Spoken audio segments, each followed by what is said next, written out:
ꯄꯨꯝꯅꯃꯛꯄꯨ ꯈꯨꯔꯨꯝꯖꯔꯤ ꯉꯁꯤꯒꯤ ꯑꯩꯈꯣꯏꯒꯤ ꯁꯦꯇꯔꯗꯦꯒꯤ ꯌꯥꯝꯅ ꯅꯨꯡꯉꯥꯏꯔꯕ ꯑꯩꯒꯤꯅ ꯑꯌꯨꯛ ꯑꯗꯨꯒ ꯏꯟꯗꯤꯌꯥꯗꯒꯤ ꯌꯦꯡꯕꯤꯔꯤꯕ ꯄꯨꯝꯅꯃꯛꯀꯤꯅ ꯅꯨꯡꯊꯤꯟ ꯅꯨꯡꯗꯥꯡ ꯍꯥꯏꯕ ꯇꯥꯔꯦꯀꯣ ꯑꯩꯈꯣꯏꯒꯤ ꯏꯃꯥꯁꯨ ꯇꯦꯡꯁꯤꯟꯕꯤꯗꯨꯅ ꯂꯩꯔꯦ ꯄꯨꯝꯅꯃꯛꯄꯨ ꯑꯃꯨꯛꯀ ꯍꯟꯅ ꯈꯨꯔꯨꯝꯖꯔꯤ ꯏꯃꯥꯕꯨꯁꯨ ꯈꯨꯔꯨꯝꯖꯔꯤ ꯑꯗꯨꯒ ꯑꯩꯈꯣꯏꯒꯤ ꯕꯨꯛ ꯀ꯭ꯂꯕꯁꯤꯒꯤ ꯋꯦꯜꯀꯝ ꯇꯧꯖꯔꯤ ꯑꯍꯥꯟꯕ ꯃꯛꯇꯗ ꯃꯌꯥꯝꯁꯨ ꯑꯩꯈꯣꯏꯒꯤ ꯕꯨꯛ ꯀ꯭ꯂꯕꯁꯤ ꯇꯥꯕꯤꯕꯁꯤ ꯀꯗꯥꯏꯗꯒꯤ ꯇꯥꯕꯤꯔꯤꯅꯣ ꯍꯥꯏꯕꯗꯨ ꯏꯕꯤꯔꯛꯎ ꯃꯌꯥꯝꯅ ꯃꯐꯝ ꯑꯁꯤꯗ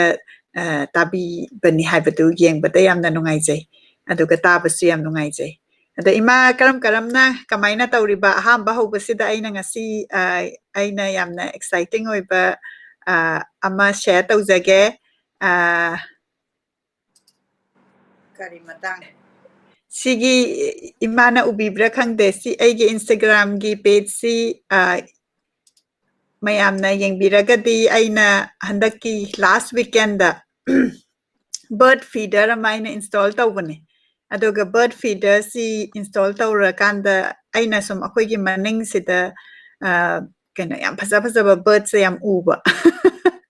ꯑꯗꯨꯒ ꯕꯔꯗꯁꯦ ꯏꯟꯁꯇꯣꯜ ꯇꯧꯔꯀꯥꯟꯗ ꯉꯔꯥꯡꯁꯦ ꯁꯤꯒꯤ ꯕꯔꯗꯁꯦ ꯂꯥꯛꯑꯀꯥꯟꯗ ꯃꯥꯒꯤ ꯃꯆꯤꯟꯖꯥꯛ ꯑꯩꯈꯣꯏꯅ ꯊꯥꯕꯁꯦ ꯁꯤ ꯆꯥꯕꯁꯦ ꯑꯩꯅ ꯑꯍꯥꯟꯕꯗ ꯃꯌꯥꯝꯗ ꯁꯦꯌꯔ ꯇꯧꯅꯤꯡꯕ ꯌꯦꯡꯕꯤꯌꯨ ꯑꯝꯇ ꯌꯥꯝ ꯁꯦꯡꯅꯗꯤ ꯑꯩꯅꯗꯤ ꯀꯩꯅꯣ ꯑꯣꯏꯗ꯭ꯔꯦ ꯑꯗꯨꯕꯨ ꯑꯗꯨꯝ ꯎꯆꯦꯛꯁꯦ ꯕ꯭ꯂꯨ ꯀꯂꯔꯒꯤꯅꯤ ꯕ꯭ꯂꯨ ꯖꯦ ꯀꯧꯏ ꯑꯗꯨ ꯃꯥꯁꯤ ꯂꯥꯛꯑꯀꯥꯟꯗ ꯃꯆꯤꯟꯖꯥꯛꯁꯦ ꯆꯥꯕꯁꯤ ꯎꯕꯗ ꯌꯥꯝꯅ ꯅꯨꯡꯉꯥꯏꯕ ꯑꯃ ꯄꯣꯛꯄ ꯍꯥꯏꯕ ꯇꯥꯔꯦ ꯑꯩꯅ ꯃꯁꯤ ꯑꯍꯥꯟꯕꯒꯤ ꯑꯣꯏꯅ ꯍꯧꯗꯣꯛꯄꯁꯤꯗ ꯁꯦꯌꯔ ꯇꯧꯖꯅꯤꯡꯗꯅ ꯁꯦꯌꯔ ꯇꯧꯖꯕꯅꯤ ꯑꯗꯒꯤ ꯉꯁꯤꯒꯤ ꯑꯣꯏꯅ ꯏꯃꯥꯅ ꯂꯧꯈꯠꯆꯔꯤꯕ ꯕꯨꯛ ꯀ꯭ꯂꯕꯀꯤ ꯗ ꯐꯤꯆꯔ ꯇꯧꯔꯤꯕ ꯕꯨꯛ ꯑꯁꯤꯒꯤ ꯄꯤꯛꯆꯔ ꯑꯁꯤ ꯁꯦꯌꯔ ꯇꯧꯖꯒꯦ ꯃꯅꯤꯄꯨꯔ ꯊꯤꯌꯦꯇꯔꯒꯤ ꯈꯣꯝꯖꯤꯟꯕ ꯋꯥꯔꯦꯡ ꯈꯔ by Dr Nongmaithem Tombi Singh aduga akoina focus tawgadoriba chapter sina Arambam Samarendra gi sigi picture si ahambada akoina share tawraga nolokpa khurumjaba uchari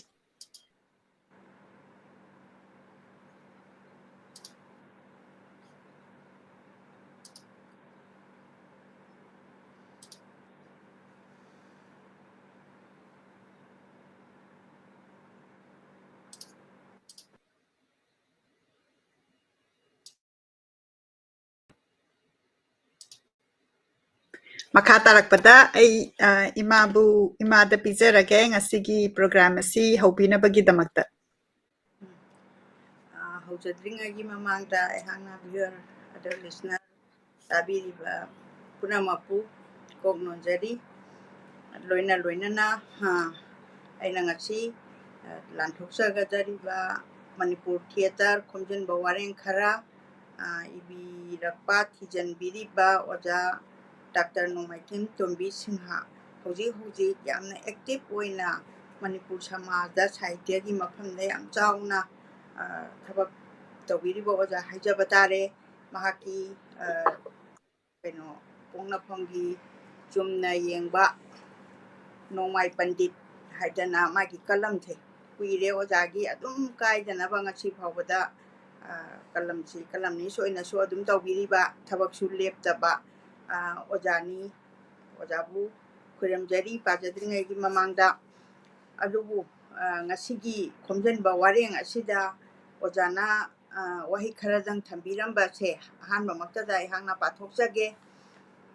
Manipuri Theatre haibase aina yam pamjaba amasung nungsiba art form amani masigi maram leitaba sunnate aikoigi imung koluk Nongmaithem amasung thiam koluk ase jagoi isai lila tawduna lakpa koluk amani aigi panthau Nongmaithem Rajabidhu Singh Vidyabhushan Leipaki pungyeiba Maitai pung amasung khol gi Oja amani jagoi amasung monorsai gi isai su hai aigi ise ahan Nongmaithem Bimola Devi Bimola Chaubi stage maming chatlabi actress amani ꯑꯩꯈꯣꯏꯒꯤ ꯀꯣꯂꯨꯞꯀꯤ ꯏꯅꯦ ꯏꯟꯗꯣꯜꯁꯤꯡꯅ ꯂꯥꯟ ꯃꯃꯥꯡ ꯑꯃꯁꯨꯡ ꯃꯇꯨꯡꯗ pass ꯈꯦꯂꯥ ꯍꯥꯏꯅ ꯈꯪꯅꯕ ꯀꯨꯝꯍꯩ ꯑꯗꯣ ꯂꯩꯄꯥꯛ ꯐꯥꯎꯅ ꯁꯥꯟꯅꯗꯨꯅ ꯂꯥꯛꯈꯤ꯫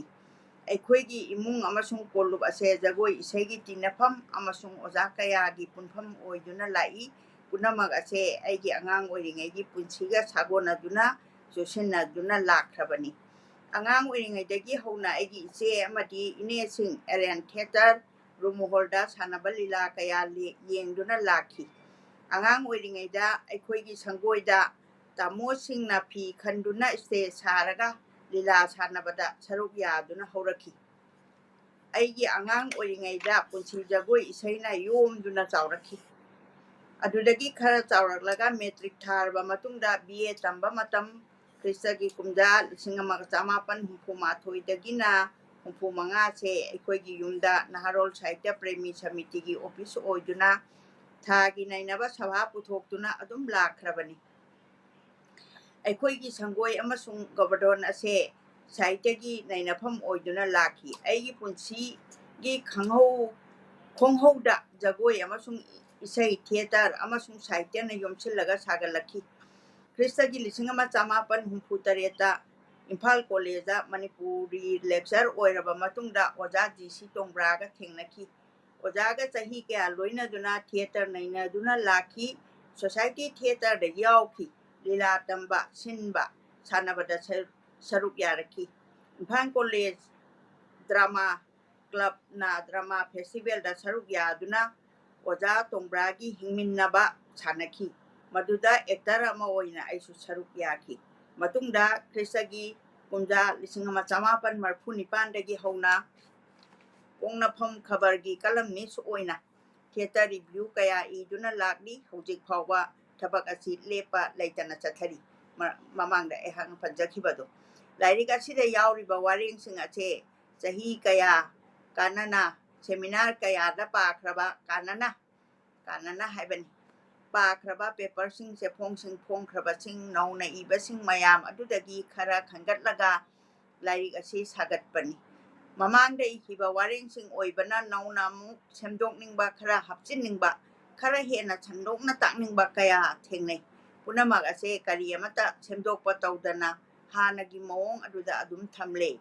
ꯑꯄꯥꯕꯁꯤꯡꯅ ꯃꯇꯝ ꯃꯇꯝꯗ ꯈꯟꯈꯤꯕ ꯑꯩꯒꯤ ꯋꯥꯈꯜꯅꯤ ꯍꯥꯏꯅ ꯂꯧꯕꯤꯒꯅꯤ꯫ ꯃꯔꯝꯗꯤ ꯅꯧꯅ ꯑꯃꯨꯛ ꯏꯊꯣꯛꯂꯨꯕ, ꯄꯨꯡꯍꯣꯡ ꯍꯣꯡꯅꯤꯡꯕ ꯀꯌꯥꯁꯨ ꯊꯦꯡꯅꯗꯕ ꯅꯠꯇꯦ꯫ ꯋꯥꯔꯦꯡꯁꯤꯡ ꯑꯁꯦ ꯑꯩꯅ ꯃꯅꯤꯄꯨꯔꯤ ꯊꯤꯌꯦꯇꯔꯒꯤ ꯃꯔꯝꯗ ꯎꯖꯕ, ꯈꯟꯖꯕ ꯑꯃꯗꯤ ꯅꯩꯅꯖꯔꯛꯄ ꯇꯥꯔꯛꯄ ꯐꯣꯜ ꯈꯔꯅꯤ꯫ ꯃꯁꯤꯅ ꯃꯅꯤꯄꯨꯔꯤ ꯊꯤꯌꯦꯇꯔꯒꯤ ꯍꯤꯔꯝ ꯄꯨꯝꯅꯃꯛ ꯀꯣꯟꯕ ꯉꯝꯗ꯭ꯔꯕꯁꯨ ꯍꯤꯔꯝ ꯈꯔꯗꯗꯤ ꯂꯪꯂꯥ ꯂꯪꯖꯤꯟ ꯑꯣꯏꯕ ꯌꯥꯕ ꯋꯥꯐꯝ ꯈꯔꯗꯤ ꯊꯦꯡꯅꯕꯤꯒꯅꯤ꯫ ꯃꯁꯤꯅ ꯃꯈꯥ ꯇꯥꯅ ꯍꯦꯟꯅ ꯊꯤꯕꯒꯤ ꯈꯣꯡꯖꯪ ꯁꯔꯨꯛ ꯑꯣꯏꯕ ꯄꯣꯠꯐꯝ ꯑꯣꯏꯒꯅꯤ ꯅꯤꯡꯏ꯫ ꯃꯅꯤꯄꯨꯔꯤ ꯊꯤꯌꯦꯇꯔ ꯌꯥꯝꯅ ꯄꯥꯛ ꯆꯥꯎꯏ꯫ ꯊꯤꯖꯤꯟꯒꯗꯕ, ꯅꯩꯅꯒꯗꯕ ꯌꯥꯝꯅ ꯋꯥꯠꯂꯤ꯫ ꯋꯥꯔꯦꯡ ꯑꯁꯦ ꯃꯅꯤꯄꯨꯔꯤ ꯊꯤꯌꯦꯇꯔꯒꯤ ꯃꯁꯛ ꯇꯥꯛꯄ ꯑꯣꯏꯊꯣꯛꯇꯦ꯫ ꯋꯥꯔꯦꯡ ꯑꯁꯤꯅ ꯃꯄꯨꯡ ꯐꯥꯔꯕ ꯑꯆꯧꯕ ꯂꯥꯏꯔꯤꯛ ꯑꯃ ꯏꯔꯕ ꯃꯇꯝꯗ ꯅꯤꯡꯕ ꯊꯨꯡꯒꯗꯕꯅꯤ꯫ ꯃꯁꯤꯅ ꯑꯩꯒꯤ ꯇꯨꯡꯒꯤ ꯊꯕꯛ ꯑꯣꯏꯖꯔꯒꯦ ꯈꯟꯖꯔꯤ꯫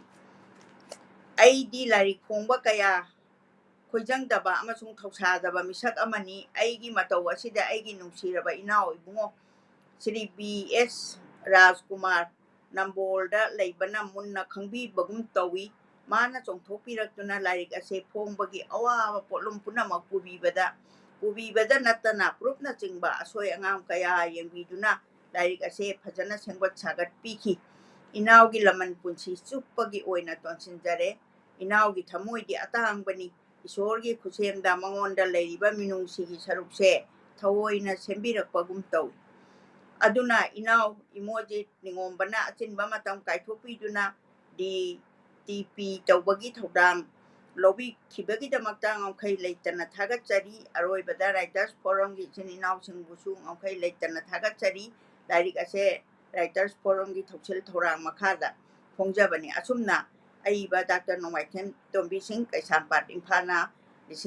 ꯇꯥꯡ 13 ꯊꯥ 9 ꯏꯪ ꯁꯣꯛ 1909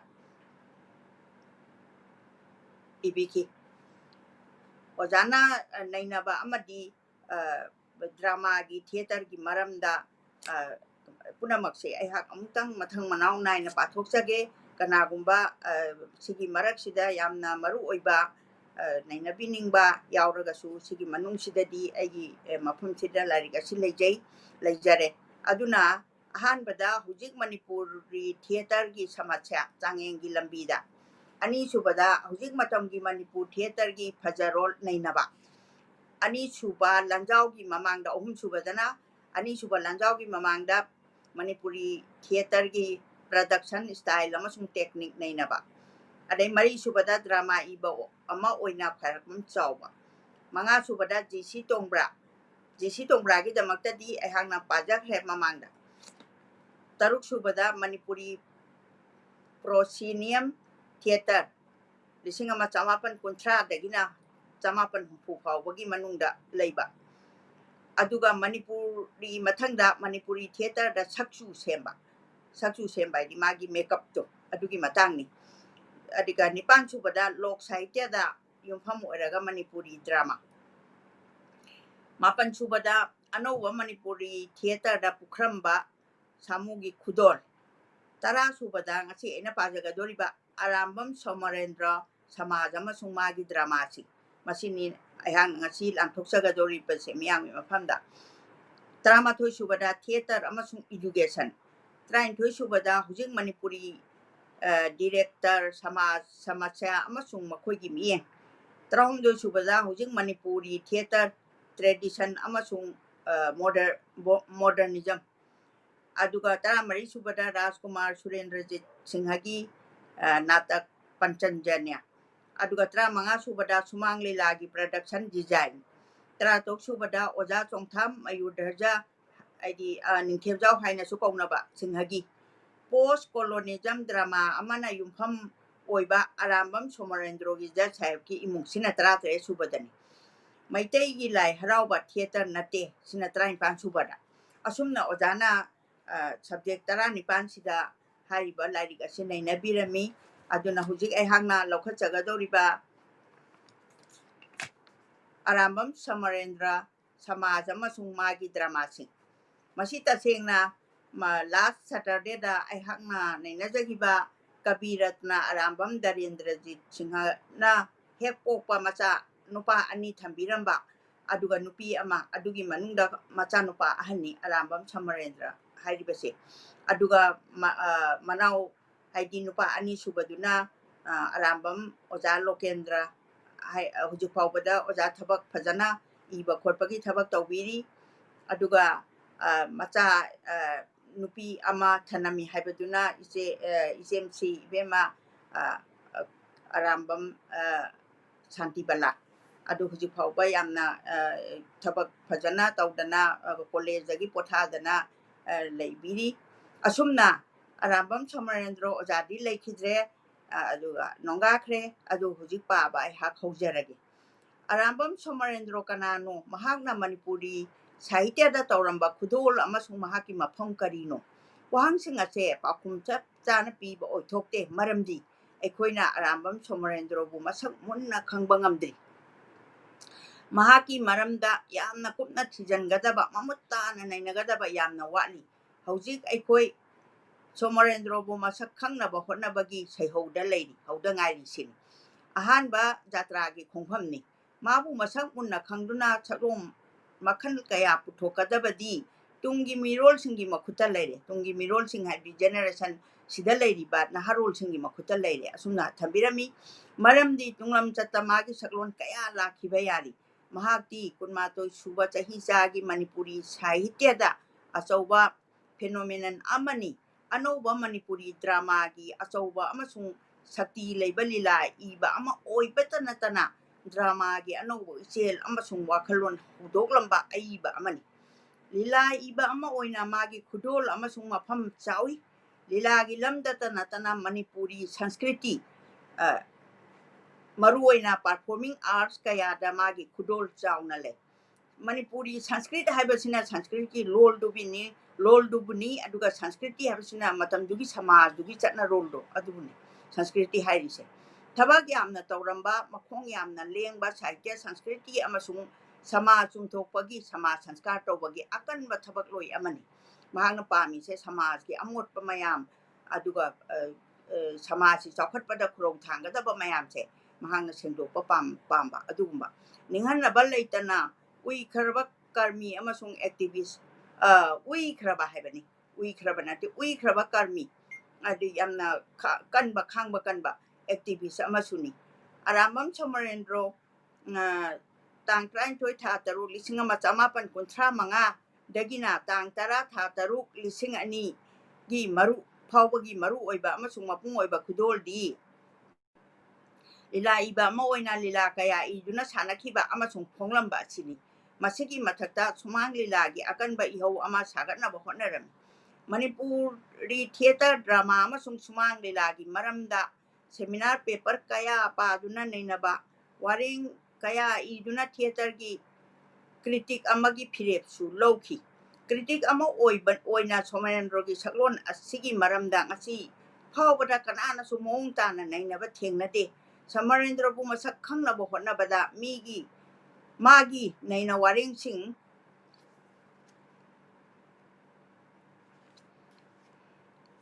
ꯑꯁꯦ ꯃꯨꯟꯅ ꯅꯩꯅꯕ ꯃꯊꯧ ꯇꯥꯏ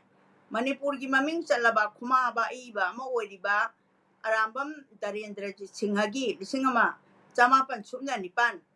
ꯗꯒꯤꯅ 1894ꯗ ꯃꯆꯥꯅꯨꯄꯥ ꯑꯔꯥꯝꯕꯝ ꯁꯣꯃꯔꯦꯟꯗ꯭ꯔꯣꯅ ꯏꯕ ꯃꯥꯒꯤ ꯃꯄꯨꯡ ꯐꯥꯔꯕ ꯑꯍꯥꯟꯕ ꯗ꯭ꯔꯃꯥꯗꯤ ꯃꯥꯅ BA ꯄꯥꯁ ꯇꯧꯔꯒ ꯏꯕ ꯆꯍꯤ 8 ꯈꯨꯟꯇꯥꯛꯄ ꯍꯥꯏꯕ ꯂꯤꯂꯥ ꯑꯁꯤꯅꯤ ꯊꯣꯛꯈ꯭ꯔꯕ ꯊꯧꯗꯣꯛ ꯃꯅꯤꯄꯨꯔꯗ ꯊꯣꯛꯈꯤꯕ ꯊꯧꯗꯣꯛꯅ ꯍꯤꯁꯇꯣꯔꯤꯀꯦꯜ ꯑꯣꯏꯕ ꯍꯥꯏꯖꯕ ꯇꯥꯔꯦ ꯃꯁꯤ ꯑꯥꯔꯌꯥꯟ ꯊꯤꯌꯦꯇꯔꯗ 1889ꯗ ꯁꯥꯟꯅꯈꯤ ꯃꯊꯪꯗ ꯂꯥꯛꯏ 1868ꯗ ꯁꯥꯟꯅꯈꯤꯕ ꯃꯥꯒꯤ ꯃꯥꯏ ꯄꯥꯛꯂꯕ ꯂꯤꯂꯥ ꯍꯤꯡꯅꯅꯕ ꯍꯤꯡꯕ ꯃꯍꯥꯛꯅ ꯆꯍꯤ 6 ꯑꯟꯗꯔꯒ꯭ꯔꯥꯎꯟꯗ ꯂꯩꯔꯤꯉꯩ ꯖꯨꯟ ꯇꯥꯡ 30 1968 ꯗꯒꯤꯅ ꯃꯦꯒꯤ 30 1885 ꯂꯤꯂꯥ ꯑꯅꯤ ꯑꯃꯁꯨ ꯏꯈꯤꯕ ꯑꯟꯗꯔꯒ꯭ꯔꯥꯎꯟ ꯂꯩꯔꯤꯉꯩ ꯃꯇꯝꯗ ꯑꯗꯨꯒ ꯔꯦꯗꯤꯑꯣ ꯄ꯭ꯂꯦ ꯊꯥꯔꯒ ꯄꯨꯟꯅ ꯂꯤꯂꯥ 92 ꯔꯣꯝ ꯏꯔꯝꯃꯤ ꯍꯥꯏ ꯃꯁꯤꯒꯤ ꯃꯅꯨꯡꯗ ꯐꯣꯡꯂꯕ ꯗ꯭ꯔꯃꯥꯁꯤꯡꯗꯤ ꯖꯖ ꯁꯥꯍꯦꯕꯀꯤ ꯏꯃꯨꯡ 1889 ꯀꯔꯕꯥꯔ 1886 ꯅꯣꯡ ꯇꯥꯔꯛꯂꯦ 1889 ꯗꯁꯥ 1889 ꯌꯦꯅꯤꯡꯊꯥꯒꯤ ꯏꯁꯩ 5ꯁꯨꯕꯗ ꯑꯗꯨꯒ ꯁꯛꯈꯪꯗ꯭ꯔꯤꯕ ꯂꯥꯃꯤ 1888 ꯂꯩꯄꯥꯛꯂꯩ 1892 ꯑꯗꯨꯒ 9ꯁꯨꯕꯗ ꯃꯤꯔꯥꯡ 1893 8ꯁꯨꯕꯗ ꯁꯅꯥꯇꯣꯝꯕꯤ ꯑꯗꯨꯒ ꯏꯄꯨ ꯊꯪꯒꯥꯜ ꯖꯦꯅꯔꯦꯜ ꯑꯃꯁꯨꯡ ꯁꯛꯈꯪꯕꯤꯗ꯭ꯔꯕ ꯂꯥꯃꯤ 2002ꯗ 18ꯁꯨꯕꯗ ꯇꯉꯥꯡ ꯃꯍꯥꯖꯣꯟꯅ ꯇꯨꯕꯗ ꯑꯃꯁꯨꯡ ꯉꯁꯤꯗꯒꯤ ꯀꯥꯟꯇꯤꯟꯕꯟ ꯑꯁꯤꯅꯆꯤꯡꯕꯅꯤ ꯀꯥꯟꯇꯤꯟꯕꯟꯁꯤꯅꯤ ꯑꯩꯍꯥꯛꯅ ꯅꯍꯥꯟꯃꯨꯛ ꯄꯟꯖꯈꯤꯕ ꯀꯥꯟꯇꯤꯟꯕꯟꯁꯤ ꯐꯣꯡꯗꯕ ꯂꯥꯏꯔꯤꯛꯁꯤꯡꯒꯤ ꯃꯅꯨꯡꯗ ꯑꯃꯅꯤ ꯑꯗꯨꯅ ꯗ꯭ꯔꯃꯥ ꯑꯣꯏꯅꯗꯤ ꯂꯩꯕ ꯑꯗꯨꯅ ꯀꯥꯟꯇꯤꯟꯕꯟ ꯌꯥꯝ ꯐꯖꯕ ꯑꯗꯨꯒ ꯑꯩꯈꯣꯏꯅ MPhil ꯇꯧꯔꯤꯉꯩ ꯃꯇꯝꯗ ꯑꯩꯈꯣꯏꯒꯤ ꯁꯦꯂꯦꯕꯁꯇ ꯌꯥꯎꯕ ꯑꯗꯨꯒꯨꯝꯂꯕ ꯋꯥꯔꯤ ꯃꯆꯥꯅꯤ ꯁꯃꯥꯖ ꯑꯃꯁꯨꯡ ꯁꯥꯍꯤꯇ꯭ꯌ ꯃꯥꯔꯛꯁꯕꯥꯗꯀꯤ ꯃꯤꯠꯌꯦꯡꯗ ꯈ꯭ꯔꯤꯁꯇꯥꯕꯗ 1870ꯒꯤ ꯃꯇꯝꯗ ꯃꯅꯤꯄꯨꯔꯤ ꯗ꯭ꯔꯃꯥꯗ ꯑꯆꯧꯕ ꯑꯍꯣꯡꯕ ꯑꯃ ꯂꯥꯛꯈꯤ ꯍꯥꯟꯅ ꯇꯧꯔꯝꯕ ꯗ꯭ꯔꯃꯥ ꯑꯗꯨꯗꯒꯤ ꯑꯅꯧꯕ ꯑꯍꯣꯡꯕ ꯑꯃ ꯂꯥꯛꯄ ꯃꯁꯤꯗ DC ꯇꯣꯡꯕ꯭ꯔꯥꯅ ꯂꯝꯖꯤꯡꯗꯨꯅ ꯂꯥꯛꯈꯤꯕ ꯔꯤꯌꯦꯂꯤꯁꯇꯤꯛ ꯁꯣꯁꯤꯌꯦꯜ ꯄ꯭ꯂꯦ ꯌꯥꯝꯅ ꯇꯁꯦꯡꯅ ꯊꯣꯛꯈ꯭ꯔꯕ ꯊꯧꯗꯣꯛꯇ ꯌꯨꯝꯐꯝ ꯑꯣꯏꯕ ꯏꯆꯦꯜ ꯑꯁꯤꯗ ꯈ꯭ꯔꯤꯁꯇꯒꯤ ꯀꯨꯝꯖꯥ 1870 ꯌꯧꯔꯛꯄꯗ ꯃꯅꯤꯄꯨꯔꯤ ꯃꯁꯥꯒꯤ ꯁꯛꯇꯝ ꯊꯤꯕ ꯑꯥꯏꯗꯦꯟꯇꯤꯇꯤ ꯃꯁꯥꯒꯤ ꯁꯪꯁꯀ꯭ꯔꯤꯇꯤꯒꯤ ꯃꯔꯨꯗ ꯆꯪꯁꯤꯟꯗꯨꯅ ꯌꯦꯡꯕ ꯑꯅꯧꯕ ꯃꯈꯜꯒꯤ ꯅꯦꯁꯅꯦꯂꯤꯖꯝ ꯑꯁꯤꯅꯆꯤꯡꯕꯒꯤ ꯏꯍꯧ ꯀꯌꯥ ꯂꯥꯛꯇꯨꯅ ꯃꯇꯝꯁꯦ ꯃꯅꯤꯄꯨꯔꯤ ꯊꯤꯌꯦꯇꯔꯒꯤ ꯁꯤꯡꯊꯥꯅꯕ ꯌꯥꯔꯕ ꯇꯥꯡꯀꯛ ꯑꯃ ꯑꯣꯏꯈꯤ ꯍꯥꯟꯅꯒꯤ ꯍꯥꯟꯅꯅ ꯑꯩꯈꯣꯏꯒꯤ ꯃꯣꯏꯔꯥꯡ ꯄ꯭ꯔꯕꯒꯨꯝꯕ ꯑꯗꯨꯒ ꯍꯤꯁꯇꯣꯔꯤꯀꯦꯜ ꯑꯣꯏꯕꯅ ꯑꯅꯝꯕ ꯑꯣꯏꯕ ꯑꯗꯨꯒ ꯁꯤꯅ ꯃꯇꯝꯗꯨꯒꯤ ꯊꯣꯛꯄ ꯁꯃꯥꯖꯒꯤ ꯐꯤꯕꯝꯗꯣ ꯃꯗꯨ ꯊꯥꯔꯀꯥꯟꯗ ꯄꯨꯊꯣꯛꯄ ꯂꯤꯂꯥ ꯑꯗꯨ ꯃꯇꯝꯁꯤꯗ ꯇꯣꯡꯕ꯭ꯔꯥ ꯕꯤꯔꯃꯪꯒꯣꯜ ꯀꯟꯍꯥꯏꯂꯥꯜ ꯑꯃꯁꯨꯡ ꯑꯇꯩ ꯅꯍꯥꯔꯣꯜ ꯂꯤꯂꯥ ꯏꯕ ꯀꯌా ꯊꯣꯛꯂꯛꯈꯤ ꯃꯈꯣꯏꯒꯤ ꯃꯅꯨꯡꯗ ꯑꯔꯥꯝꯕꯝ ꯁꯣꯃꯔꯦꯟꯗ꯭ꯔꯣ ꯊꯣꯏꯗꯣꯛꯅ ꯁꯤꯡꯊꯥꯕ ꯌꯥꯔꯕ ꯗ꯭ꯔꯃꯥꯇꯤꯁ ꯑꯃꯅꯤ ꯃꯇꯝꯗꯨꯗ ꯊꯣꯔꯛꯈꯤꯕ ꯂꯤꯂꯥ ꯏꯕꯁꯤꯡꯒꯤ ꯃꯔꯛꯇꯁꯨ ꯇꯣꯞꯅ ꯇꯥꯔꯤꯕ ꯁꯣꯃꯔꯦꯟꯗ꯭ꯔꯣꯅꯤ ꯑꯩꯗꯤ ꯃꯣꯏ ꯃꯔꯛꯇꯁꯨ ꯃꯥꯒꯤ ꯃꯤꯠꯌꯦꯡꯁꯤ ꯌꯥꯝ ꯇꯣꯞꯄ ꯃꯤꯠꯌꯦꯡ ꯋꯥꯈꯜ ꯈꯨꯠꯏꯗ ꯃꯥꯅ ꯄꯨꯝꯅꯃꯛꯇ ꯇꯣꯞꯅ ꯂꯩ ꯃꯔꯝꯗꯤ ꯃꯥꯅ ꯃꯅꯤꯄꯨꯔꯤ ꯁꯃꯥꯖꯒꯤ ꯐꯤꯕꯝ ꯂꯩꯉꯥꯛꯂꯣꯟ ꯁꯦꯟ ꯊꯨꯝꯒꯤ ꯐꯤꯕꯝ ꯑꯇꯩ ꯁꯃꯁ꯭ꯌꯥ ꯀꯌꯥ ꯀꯨꯞꯅ ꯅꯩꯅꯔꯒ ꯂꯤꯂꯥ ꯏꯔꯛꯏ ꯌꯥꯝꯅ ꯚꯥꯞ ꯇꯥꯅ ꯑꯃꯁꯨꯡ ꯈꯪꯅ ꯃꯥꯔꯛꯁꯕꯥꯗ ꯋꯥꯈꯜꯂꯣꯟꯒꯤ ꯄꯔꯤꯡꯗ ꯈꯣꯡ ꯊꯥꯡꯖꯤꯜꯂꯛꯄ ꯂꯤꯂꯥ ꯏꯕ ꯑꯃꯅꯤ ꯃꯍꯥꯛ ꯃꯁꯥꯅ ꯍꯥꯏꯈꯤ ꯑꯩꯍꯥꯛ ꯃꯥꯔꯛꯁꯤꯖꯝ ꯊꯥꯖꯕ ꯃꯤꯑꯣꯏ ꯑꯃꯅꯤ ꯑꯩꯒꯤ ꯄ꯭ꯂꯦ ꯈꯔꯗ ꯄ꯭ꯔꯣꯇꯥꯒꯣꯅꯤꯁꯁꯤꯡ ꯂꯩꯇꯦ ꯂꯥꯏꯔꯕ ꯀꯥꯡꯂꯨꯞꯇꯒꯤ ꯑꯣꯏꯔꯤꯕꯁꯦ ꯑꯩꯒꯤ ꯊꯥꯖꯕꯒ ꯃꯔꯤ ꯂꯩꯅꯩ ꯑꯁꯨꯝꯅ ꯃꯁꯥꯃꯛꯅ ꯍꯥꯏꯕꯤꯔꯝꯕ ꯁꯃꯥꯖ ꯑꯃꯁꯨꯡ ꯁꯥꯍꯤꯇ꯭ꯌꯒ ꯂꯩꯅꯕ ꯃꯔꯤꯒꯤ ꯃꯇꯥꯡꯗ ꯅꯩꯅꯔꯛꯂꯤꯕ ꯑꯁꯦ ꯑꯅꯧꯕ ꯅꯠꯇꯦ ꯕꯤꯀꯣꯠ ꯇꯦꯅꯤ ꯁꯦꯟ ꯕꯤꯌꯣꯞꯀꯤ ꯐꯖꯔꯕ ꯊꯤꯑꯣꯔꯤ ꯀꯌꯥ ꯑꯇꯣꯞꯄ ꯔꯥꯏꯇꯔꯁꯤꯡꯅꯤ ꯀꯌꯥ ꯂꯩꯈ꯭ꯔꯦ ꯇꯦꯅꯤꯒꯤ ꯃꯃꯤꯡ ꯆꯠꯂꯕ the moment the race and the milieu ꯑꯍꯨꯝꯁꯤ ꯁꯥꯍꯤꯇ꯭ꯌꯒ ꯃꯔꯤ ꯂꯩꯅꯩ ꯍꯥꯏꯕꯁꯦ ꯑꯆꯨꯝꯕ ꯐꯖꯕ ꯊꯤꯑꯣꯔꯤ ꯑꯃ ꯑꯣꯏꯅ ꯂꯩꯔꯤ ꯑꯗꯨꯅ ꯃꯥꯔꯛꯁꯤꯁ ꯂꯤꯇꯔꯦꯁꯤ ꯀ꯭ꯔꯤꯇꯤꯛꯁꯤꯡꯅ ꯆꯦꯠꯅ ꯊꯥꯖꯩ ꯁꯥꯍꯤꯇ꯭ꯌ ꯀꯂꯥꯒꯤ ꯃꯁꯛ ꯑꯃꯁꯨꯡ ꯊꯧꯗꯥꯡ ꯑꯁꯦ ꯃꯇꯝꯗꯨꯗ ꯂꯩꯔꯤꯕ ꯂꯩꯉꯥꯛꯂꯣꯟ ꯁꯃꯥꯖꯒꯤ ꯆꯠꯅꯕꯤ ꯏꯀꯣꯅꯣꯃꯤ ꯙꯔꯃ ꯄꯣꯂꯤꯇꯤꯀꯦꯜ ꯁꯤꯁꯇꯦꯝ ꯄꯨꯝꯅꯃꯛ ꯑꯁꯤꯒ ꯃꯔꯤ ꯂꯩꯅꯩ ꯑꯃꯁꯨꯡ ꯃꯈꯥ ꯄꯣꯜꯂꯤ ꯃꯤꯠꯌꯦꯡ ꯑꯁꯣꯝꯗ ꯁꯃꯔꯦꯟꯗ꯭ꯔꯣꯅ ꯃꯅꯤꯄꯨꯔꯤ ꯁꯃꯥꯖꯕꯨ ꯌꯥꯝꯅ ꯀꯨꯞꯅ ꯅꯩꯅꯔꯛꯏ ꯃꯥꯅ ꯍꯥꯏ ꯑꯩꯅ ꯂꯤꯂꯥ ꯏꯕꯗ ꯁꯣꯁꯥꯏꯇꯤ ꯑꯁꯤꯒꯤ ꯄ꯭ꯔꯣꯕ꯭ꯂꯦꯝ ꯑꯃꯕꯨ ꯃꯨꯟꯅ ꯈꯜꯂꯒ ꯏ ꯑꯗꯨꯅ ꯑꯈꯪ ꯑꯍꯩꯁꯤꯡꯅ ꯑꯁꯨꯝꯅ ꯇꯥꯛꯄꯤꯔꯝꯃꯤ ꯁꯃꯥꯖꯒꯤ ꯃꯃꯤꯅ ꯁꯥꯍꯤꯇ꯭ꯌꯗ ꯇꯥꯏ ꯁꯥꯍꯤꯇ꯭ꯌꯒꯤ ꯃꯃꯤꯅ ꯁꯃꯥꯖꯗ ꯇꯥꯏ ꯀꯅꯥꯒꯨꯝꯕ ꯖꯥꯇꯤ ꯑꯃ ꯆꯥꯎꯈꯠꯂꯦ ꯅꯠꯇ꯭ꯔꯒ ꯆꯥꯎꯈꯠꯇ꯭ꯔꯤ ꯍꯥꯏꯕꯁꯦ ꯈꯪꯒꯦ ꯍꯥꯏꯔꯒꯗꯤ ꯃꯍꯥꯛꯀꯤ ꯍꯤꯁꯇ꯭ꯔꯤ ꯄꯥꯔꯨꯗ꯭ꯔꯒꯁꯨ ꯁꯥꯍꯤꯇ꯭ꯌꯗꯨꯅ ꯑꯗꯨꯝ ꯈꯪꯕ ꯉꯝꯃꯤ ꯍꯥꯏꯕꯁꯦ ꯁꯥꯍꯤꯇ꯭ꯌꯁꯤꯅ ꯁꯃꯥꯖꯒꯤ ꯃꯤꯡꯁꯦꯟꯅꯤ ꯑꯁꯨꯝꯅ ꯍꯥꯏꯕꯤꯔꯝꯃꯤ ꯑꯗꯨꯗꯤ ꯑꯔꯥꯝꯕꯝ ꯁꯣꯃꯔꯦꯟꯗ꯭ꯔꯣꯅ ꯃꯅꯤꯄꯨꯔꯤ ꯁꯃꯥꯖ ꯑꯁꯤꯕꯨ ꯀꯔꯝꯅ ꯎꯕꯒꯦ ꯋꯥꯐꯝꯁꯤ ꯃꯌꯦꯛ ꯁꯦꯡꯅꯕ ꯃꯥꯅ ꯍꯥꯏꯈꯤꯕ ꯋꯥꯐꯝꯁꯤꯡ ꯑꯁꯤ ꯈꯔ ꯅꯤꯡꯁꯤꯡꯕ ꯌꯥꯏ ꯃꯥꯅ ꯍꯥꯏꯈꯤ ꯃꯩꯇꯩ ꯁꯃꯥꯖꯗꯤ ꯃꯁꯥꯒꯤ ꯌꯨꯝꯐꯝ ꯂꯩꯖꯕꯅꯤ ꯑꯩꯈꯣꯏꯒꯤ ꯏꯁꯥꯒꯤ ꯇꯣꯞ ꯇꯣꯞꯄ ꯑꯩꯈꯣꯏꯒꯤ ꯀꯜꯆꯔ ꯑꯩꯈꯣꯏꯒꯤ ꯅꯥꯠꯁꯤꯕꯨꯅꯤ ꯑꯩꯈꯣꯏ ꯍꯧꯖꯤꯛ ꯃꯩꯇꯩꯒꯤ ꯇꯣꯞ ꯇꯣꯞꯄ ꯃꯁꯛ ꯑꯗꯨ ꯃꯥꯡꯗꯅ ꯂꯩꯔꯤ ꯑꯩꯈꯣꯏ ꯂꯩꯔꯤ ꯑꯥꯔꯤꯌꯥꯟ ꯀꯜꯆꯔ ꯊꯦꯡꯅꯔꯒ ꯍꯥꯟꯅꯒꯤ ꯂꯩꯖꯕ ꯄꯣꯠꯁꯛ ꯑꯗꯨꯒꯤ ꯃꯁꯛ ꯑꯗꯨ ꯍꯦꯟꯅ ꯐꯖꯊꯣꯛꯄꯅꯤ ꯑꯥꯔꯖ ꯁꯃꯥꯖꯅꯤ ꯍꯥꯏꯅ ꯂꯧꯗꯦ ꯃꯩꯇꯩꯁꯤꯡꯅ ꯃꯁꯥꯒꯤ ꯍꯥꯟꯅꯒꯤ ꯀꯜꯆꯔꯦꯜ ꯇ꯭ꯔꯦꯗꯤꯁꯟꯁꯤꯡ ꯑꯁꯦ ꯑꯃꯠꯇ ꯃꯥꯡꯍꯟꯗꯅ ꯉꯥꯛꯇꯨꯅ ꯊꯝꯃꯤ ꯃꯁꯤ ꯃꯩꯇꯩ ꯍꯤꯟꯗꯨꯁꯤꯡꯅ ꯀꯨꯞꯊꯅ ꯈꯟꯊꯔꯨꯗꯦ ꯍꯧꯖꯤꯛꯇꯤ ꯁꯣꯁꯥꯏꯇꯤ ꯑꯁꯦ ꯀꯔꯞꯇꯦꯠ ꯁꯤꯁꯇꯦꯝ ꯑꯃꯅ ꯌꯣꯝꯁꯤꯟꯗꯨꯅ ꯊꯝꯂꯕ ꯁꯣꯁꯥꯏꯇꯤꯅꯤ ꯃꯥꯅ ꯍꯥꯏꯔꯤꯁꯦ ꯑꯩꯈꯣꯏ ꯁꯣꯁꯥꯏꯇꯤꯁꯦ ꯌꯥꯝ ꯀꯔꯞꯇꯦꯠ ꯑꯣꯏꯔꯕ ꯑꯩꯈꯣꯏ ꯃꯤꯑꯣꯏꯁꯤꯡꯅ ꯏꯗꯨꯀꯦꯁꯟꯒꯤ ꯊꯥꯛ ꯑꯁꯦ ꯌꯥꯝꯅ ꯅꯦꯝꯕ ꯃꯔꯝꯅ ꯇꯣ ꯏꯗꯨꯀꯦꯁꯟꯒꯤ ꯊꯥꯛꯁꯦ ꯑꯩꯈꯣꯏꯅ ꯋꯥꯡꯉꯦ ꯈꯟꯖꯔꯤꯁꯦ ꯀꯕꯤꯒꯤ ꯃꯤꯠꯌꯦꯡꯗ ꯌꯥꯔꯝꯗ꯭ꯔꯤꯕ ꯄꯣꯂꯤꯇꯤꯀꯦꯜ ꯀꯟꯁꯤꯌꯁꯅꯦꯁꯀꯤ ꯂꯦꯚꯦꯜ ꯑꯁꯦ ꯌꯥꯝꯅ ꯂꯣ ꯑꯣꯏ ꯁꯟꯗꯥꯟ ꯂꯝꯕꯤ ꯂꯩꯇꯦ ꯁꯤꯁꯇꯦꯝ ꯑꯁꯤ ꯍꯣꯡꯗꯣꯛꯂꯒ ꯑꯅꯧꯕ ꯌꯨꯝꯐꯝ ꯑꯃꯗ ꯁꯥꯕ ꯅꯠꯇꯅꯗꯤ ꯔꯤꯄꯤꯌꯥꯔ ꯇꯧꯕꯅ ꯌꯥꯔꯔꯣꯏ ꯁꯤꯅꯤ ꯃꯥ ꯍꯥꯏꯁꯦ ꯄꯨꯔꯥ ꯍꯣꯡꯗꯣꯛꯑꯀꯥꯟꯗ ꯑꯩꯒꯤ ꯂꯤꯂꯥꯗ ꯁꯃꯥꯖꯒꯤ ꯑꯁꯣꯏꯕ ꯈꯨꯗꯤꯡꯃꯛ ꯎꯠꯄ ꯅꯠꯇꯦ ꯑꯩꯈꯣꯏꯒꯤ ꯚꯦꯂꯨ ꯁꯤꯁꯇꯦꯝ ꯑꯁꯦ ꯀꯝꯗꯧꯔꯤꯕꯒꯦ ꯍꯥꯏꯕꯗꯣ ꯈꯔꯗꯪ ꯎꯠꯄꯅꯤ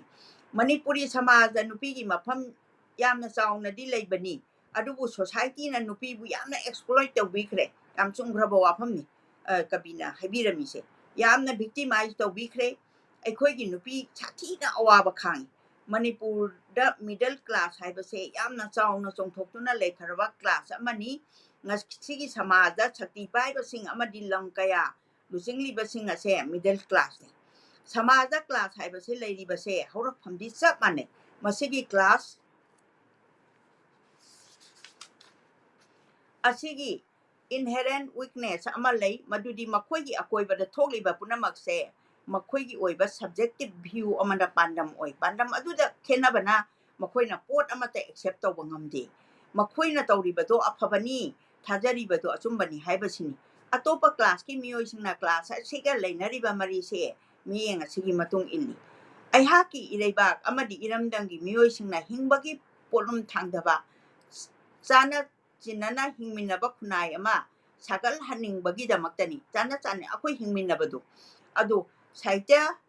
차베 홈드라마 토 홈드라인 토 수바 마싱 페브루아리 리싱아마 자마pan 마포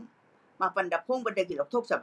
마탁다 khara sangna 사이트 세 퐁데기 럭톡바 서머렌드라기 와파마세 꿉나 네나바다 서머렌드로나 마니푸르 사마자 옌리바 미엥 아시 마루오이나 사마차카 톡레이 사마차이 프로블렘도 아두디 아이덴티티기 와팜 value system middle class nupi gi samasya hingba amasung ningtamba asina singba asini wafam sing ase aruba amasung pak chaw khrabang haktani mafam sing sida punamak sandokna nainabo oithokte magi lilasing asida samasyasing asi lokhatuna nainarami adubu manipuri gi bhabok amasung apaba singna akanba wakhal gi saitheng amasung prabhap pirami bhabok singda apaba singda pibirama akanba budhi amasung maraiga loinana samasyasing ase yamna thongna phana leiba problem singdo ichang thongna akiba leitana phongdoi miyeng asomda tasengba bahak revolutionary oiba lila iba amani haina loba ya magi miyeng amasung drama gi matangda masamakna mayek sengna iri Samarendra na miyoiba se ningtamna hinghaningi punsi asida hingbagi nungaibado phanghaningi miyoiba haiba se artha thongna hingajabani haiba se mahaki wakhalgi maruni adubu samaja sida chanariba system khudong chaba phanglaba miyoi singna makha thauba singbu na hepiba asimakidi mahak thamoi sokna soi amasung samaja sida mang thana chaliba miyoi kanglupna makoina chumle haina thajariba belu kaya adu uhanduna puthokuna makoigi sakam adu uhanduna masa mathanta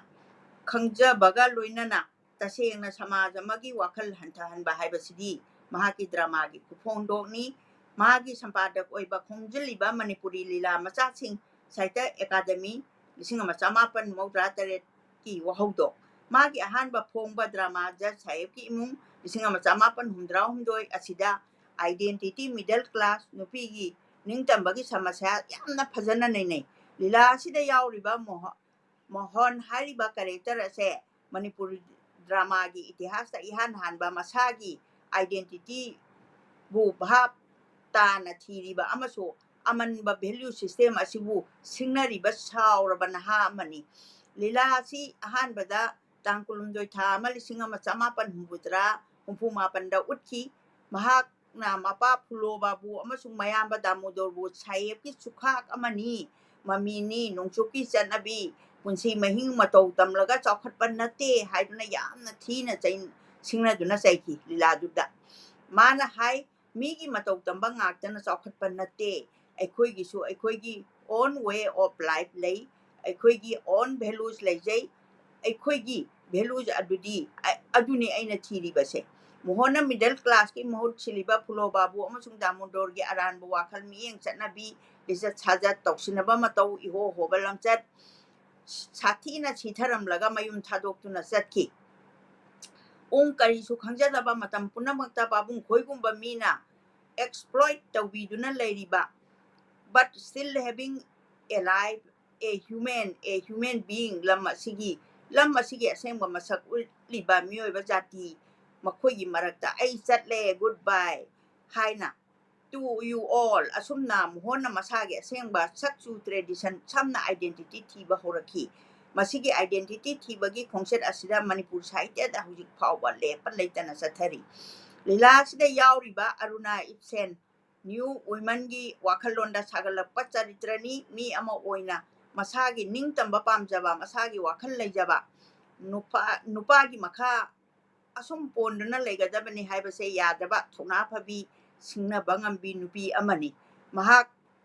liberated women amadi natte masagi apam pamda aningba punamak ningtamna khanba pamjaba misak ama oina sagalapani aibana masigi masak ase akonbagi drama sanatombi da su uba phangi sanatombi gi matangda Sri L Damodor na hai sanatombi parampara bu yadabi lesabini mahakna khali nupi oiba punamak miyoiba ngaktani makoigi wakhal ningtamba amasung hak lejai nampuda luhongba haibase nupi singi hak khongaunabani samaja nupi gi hak namsinduna thambana nupi singna makoigi ningtamba phudokpa ngamjade aduna mapana chawba samaja machanupi mapana chawba samaja machanupi gi hak mat pagidamakta mahakna mapagi mayokte lepi sanatombi na sagalakpa pamlibadi anauba nupi gi saktam amani lilagi wahodokta lisingani amada mohongi matawgum naharol singi value system bu yaningdaba chanabi punsi mahinga sibu tokhaina taba mawonga se trithaja dasana chingba lila singda uba phangi karbada miyoibagi mamal leiraktaba punsibu leiba yonbagi mawongda leirakpa udi nong tarak leda sipai singna lalhoba phaba ngamdraga mara lejadrabu khongangi prajabu otnaiba awaba piba minungse amasung asumba ain leitabagi mawong uli sakangdriba lamigi matangdadi aiba masana asum hai maitai singi punsida itihas ki haukraba tangka kayada makhoigi yengnaba singi thengnarakba mikha poluraba maraiba puning tamnaba hotnarakba achauba thodang kayada misam kayana punsi kan kathokiba awaba khangkiba amasung khunai sigi wari dadi makhoi bukanana ningsingbi daba mi makhoi bukanana su ningsingbi daba mi kanglup asigi itihas sakti munarakpagi thengai narakpada maitai singna masana masabu hatok jaba makhoi masel moti nadaba aduga makhoi gi yaknabadi achau ba mateng amadi khudong chaba pikhiba adu maitai singna khangjada madugi phol oina makhoi gi apunba khunai gi achau ba tragedy oikhiba achau ba tragedy oikhiba maitai singi lamchat tinaba yadaba sina khunai asigi laina oirakpa masida yumpham oiraga iba lilani mahaki sakhangdriba lami haibase ipu thangal general na ningtamba mangki bagi awaba utpada loinana thangal gi maraiba nungsibagi wakhal thona lingjen mairi ado mutki danaba mirol kaya da mathang mathang samthaho bagi apamado phongdoi kanana phongdoi ba kabisina ibasina asumna maitai gi lila singdasu asumna atai lila singdasu samaj gi maruba samasya kaya nainari Arambam Samarendra Manipur yamna nungsijaba aiba amani mawonda leiriba desprem nationalism identity phenomenism wakhalona se awangbani maitai jati gi liraba ina khulaba sanskriti gi dama mahak thokjaba pokse janaron chato akhoi sanaron chat phajaba leiri singse mahakna mikha pondaba maning tamba ijat leina hingjaba maitai samaj gi khunai ma pamjaki mahakna achumba afaba manaba samaj amada ikhau langjaki asumna samaj ama phangge hairabadi amanba value system ase hundoklaga anoba system ama sengbat patai akhoi gi asengba identity thiba tai miyoi bagi ning tamba piba tai misambu tu happy na happy ba se yamna aran bani mana pamliba pandama se phangna bo hotna bada magi lila singda machin thaura ba wahang kaya hangai aduna ababa singbu mit khangpang panghali bhap tahali aduna mahakti matamgi mihul suba aibani mana hangliba wahangsing nainariba samaji samasya sing post colonial discourse tat nohona na arthai amna thopo wakham ngaktani mahak machak naina chongthoklaklaba manipuri post colonialism amasung nativist aiba amani asumna ibirami loijare chapter macha asi Hai yamna nungaijai imana pabidana akoina khangzadaba si knowledge lehore matang asida mayamna su comment pibirau question hangbirau aduga akoi na aina internet ta picture kitang khijabani mayam yengminasi ai pukhatjarake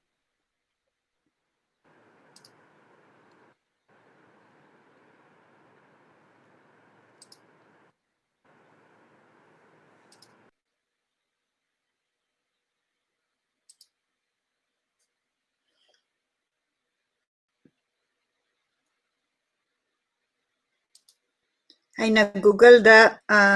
Arambam Samarendra haina search tawjabada picture mayam si tholakpani adoga yengbiri papunamak nasu akoigi social media gi contents Manipur gi content na thalansi adoga sidai sa hapkat pirakpa punamak pusu thagatpa uchari akoi mayam na yengminarakanda khangminnabagi opportunity asi thagat pira iba picture adagi ibira iba mayam sita akoina tamjaribani sigi picture sidana angang sing adagi mayamna tribute pi dana khurum jabagi picture ni yamna yengbada nungaijai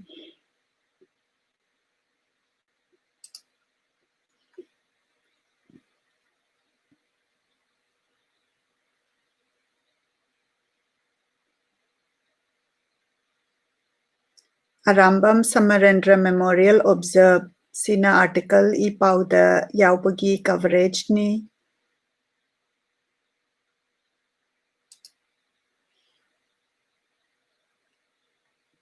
sigina larik amagi inside the yauba cover yamna hekyeng bata yamna phajaba kapil arambam na thagat pirakpani Legends of Manipuri Literature sina larik amagi back cover hai jabatare ko akoina sak oina khangbada mateng oina nabagi lokhatjabani Daki sidasu picture ama lejare ki home na repost taurakpani Indigenous Revolution ki Instagram page tagi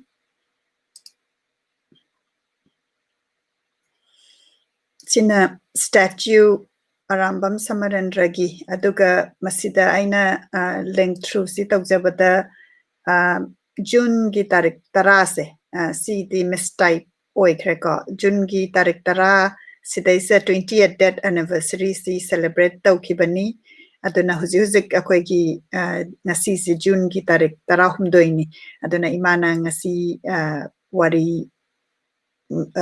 si khankat pirakanda akoina magi tamakta tribute piba ngamjaba magi death anniversary siga syncap tawraga haijaba tare ko masi yamna laiba phaban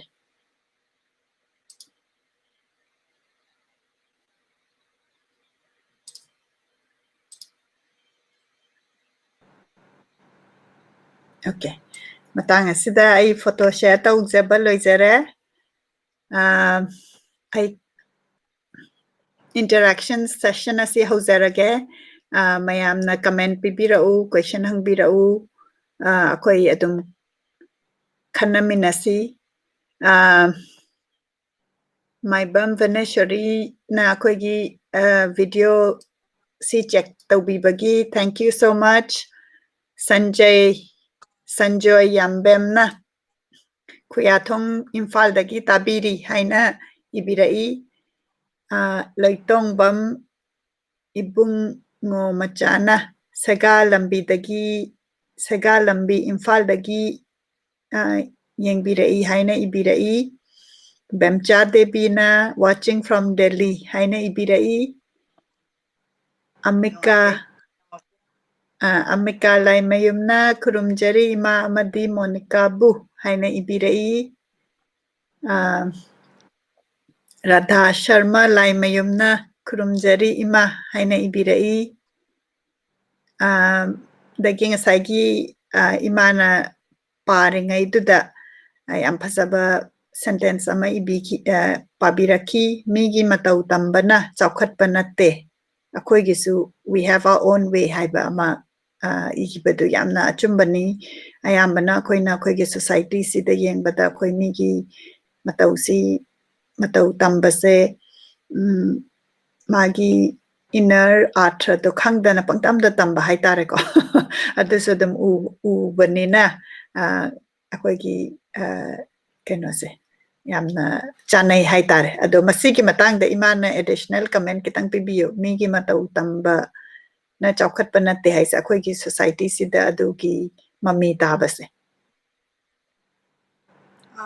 sigi matang sida masi haijadringaida aina kaino khata last aina kabiratna Arambam Darendra Singh na ibagi akoigi kaino se arke jaljitna naina bagi matang duda angang amana ai mingdi kaujagre ngasai your high school se your high school gi maramda your high school se kadai da lege na adai duda ai numitugi kaino duda su kumbangam hidre aduga aina exact mafam chi so aina haiba kitang lalamadi na aina khanba aduna aina akhang hai ko ai gi wajaguru ngasimak ibiriba akoigi Arambam Samarendra gi akoigi naina warol si ibiriba oja Dr Nongmaithem Tombi Singh hada ai phone tawraga hangachai oja sumai tawdana your high school si kadai da kamai tawbono sigi maramda kitang khangan biro na oja no cheng na takpire your high school si Tombi Sana school le si your high school dagi on gibani haiba aduna Tombi Sana sina kana noina haibada Chorchan Maharagi Majai Be Maharani na Ngambi Maharen Rani na Popa Samajai Be Mamangan Nupa Pokte Adugi Manung Duda Kogi Maharaj Kumari Binodini na Kwagi Atombini Adagi Angau Sana adagidi kaino akhoi tombi sana si magi mamingda aduga tampasana adagi atopado ai mamingdu kitang kaujare aduna hariba majai be ma sigi maming sida ngachagi your high school se on hiba aduga tombi sana school se kuidribada since kaino lairami yamna kuina lairami adu hujikti amu aina ojada hangachaba matamda hujik lairibra kamai tawi maming di ta gi dire habada gomengi school se myam sum sidhari edana manipur da gomengi school sidi ngakpada sidaba haiba tare aduna sidaba sigi marak sida satra sunglei lairaktra dana oja khakta ngairakna school ji hingbanga makta dana madugi mafamdo market char ni haidana building hulle aduga atopa mafamdo hongkibra na hangachaba hongdre na haire aduna ngasagi hangbire ibe bungo ibe mawra ai khangja hogdre ada your high school se mana laiba mafam sidi kadai da oge bu huji jonathan school gi asongri wang mada gambir singa supermarket ka laiba gi area duda asonggi assembly lairambado adom da sanga kanda kari haina adagi area duda laiba kainoni adu huji mafam dudi school animak si laitre aina asmaina kunjage aduga hujiki question do amtaga kaino tawbiro hangbi oh migi matau tamba migi matau tamba na chakhat panate akhoi gi su akhoi gi own way lai haibase sigi matang de kitang elaborate tawraga akhoi gi hoje hoje ki society da masigi mami ta basigi maram da kitang haibi migi matau tamba haibasidane afabagi matau tamba haibamga aduga akhoi ga chanadraba akhoi gi chunadraba akhoi gi culture ka che akhoi sanskriti ka che thado kanda migi matau duna khwaidagi phai haraga akhoi ga diam chanadaba adugumba gi matau do aidi matau tamba haibasida afabagi matau di aina kaino lobada ka sukai haina khali akhoi gi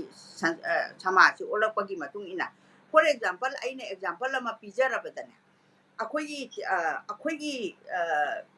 manipur da linkhal lamiba hanchingna yamna wana laik tambada nupina laik tamba yaramdabadagi nupina tawbangamdaba satamche 100 years padri haba 50 60 70 years ticket sida nupi singse chara longna chokhala kanda engineer tamna doctor tamna pilot oidana maitai nupi se aduna yamna aina pungning nusiningai oibam chu haijage ko akhoi nupina akhoi mama na macha ama poglakwa matamda macha nupa po odi imung duna yam haraudana ko lila tawdana adagi sosi chauna sondana bija pithak yam tawba nupi pogana kabok he tawgum taw masi huji tawram hujikti khara masi to majra to moidra khangdre aduga nupi pogadi kaino tawe akhoi ai isamaksu ai adum haijage ba icha nupina khwai ahanni dana adu mama akhoi gi di janupi si khwaidagi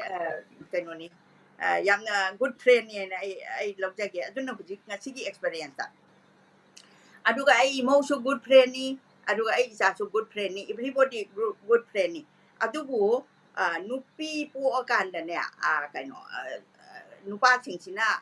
kaino akhoi gi dhara lei hogre kainaga nupiga atopa nupiga luhongba kasi yaudaba nateba nupi se asuki mate hantana yengbani ko aduna nupi se chaphalingai aise isa se nupi oina pokcharubanina aduga nupi haiba ima aise leiramdraga di kabi krisamohana ama ima ni haidana magi wareng am thoina pare nupi se adumaina khanba mi su leitabadi nate aduraga su nupi yang pokpa singse magi nupa aduna su yamna ka karim ka thainaba ai nupi poktraga nupa yaudраga di atopa nupi ama tahutaba yade ka haigumba akhoi gi lon da di ma si yam kana hainare hujiki lon da haibirang bada hainaram bada khangdre isama ki di ai khena ba kai sulai jade nupi na nupa gi thabak to tawbangam di haiba se aina chalu balam da su kaino oi aduna swagi matau tamba haiba sidane akhoi gi culture che akhoi gi tradition da kabina thawai songna hairami basigine akhoi leiriba yam phajaba mi prithvi gi mi ataina chatna jaba akhoi lonchat mayam ama leiriba si mi gi sanskriti duna kupchalakhiba dubune aduga ngachagi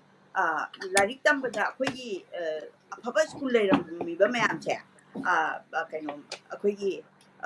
mission school na lakwadagidi mission school lakwase kuidri ba 19 kaino dane 50 gi matung dane 50 gi mamang da mission school lakte la amagadi ai isa maksu tamamba yai maramdi ai gi mung manung ai gi horafam ai gi aibu yopi thakpi dei ba puna maksina yam educated oibanina ne afaba school je khalla ga tamhale matam du da tamphasana school da tambaka se pak khungna bajat na te ai class 7 dai tamba se selection tawrakanda admaina tamba khwaidagi base ne nupigida matamduda jam phawar kan lairamba nate adubu ngasidi missionary school sina laaga government school manipur gi school sina private school tokro ne matamduda